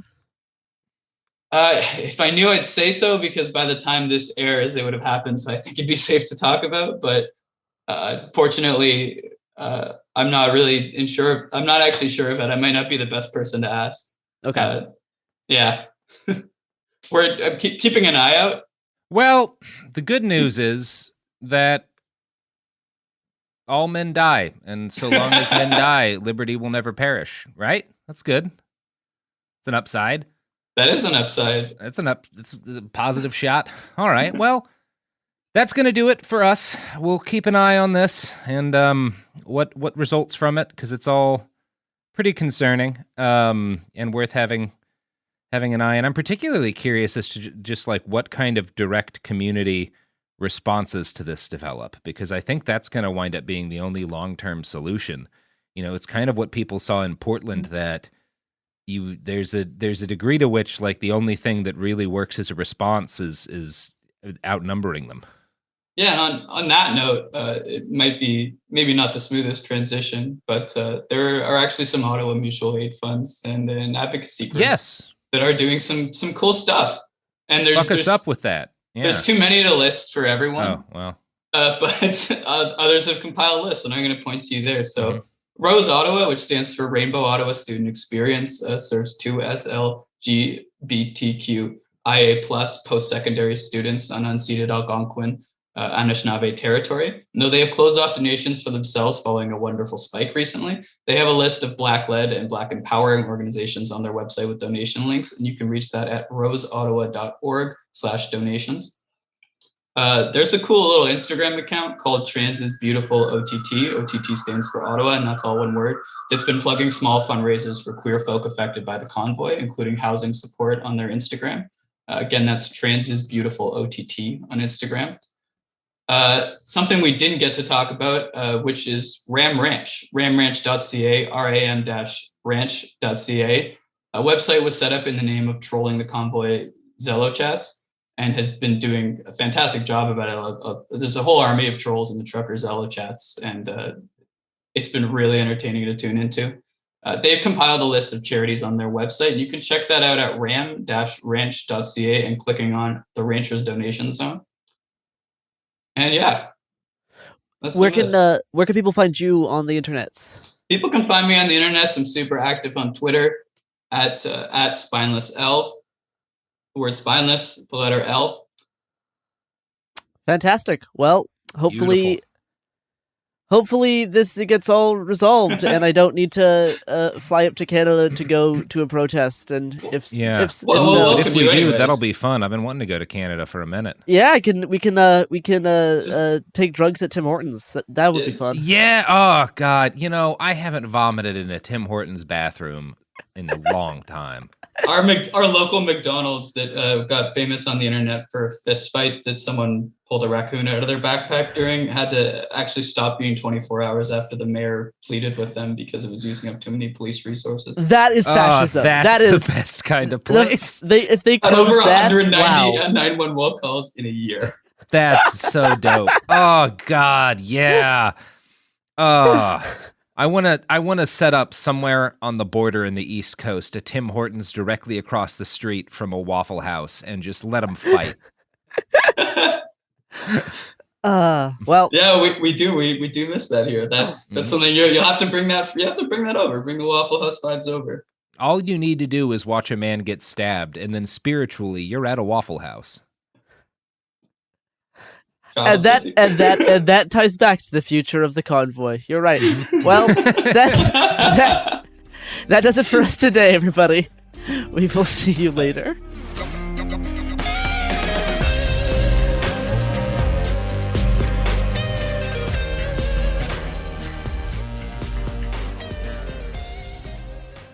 Hey, we'll be back Monday with more episodes every week from now until the heat death of the universe. It Could Happen Here is a production of Cool Zone Media. For more podcasts from Cool Zone Media, visit our website, coolzonemedia.com, or check us out on the iHeartRadio app, Apple Podcasts, or wherever you listen to podcasts. You can find sources for It Could Happen Here updated monthly at coolzonemedia.com/sources. Thanks for listening. This is Special Agent Regal, Special Agent Bradley Hall. In 2018, the FBI took down a ring of spies working for China's Ministry of State Security, one of the most mysterious intelligence agencies in the world. The Sixth Bureau podcast is a story of the inner workings of the MSS and how one man's ambition and mistakes opened its vault of secrets. Listen to The Sixth Bureau on the iHeartRadio app, Apple Podcasts, or wherever you get your podcasts. This is an iHeart podcast. Guaranteed Human.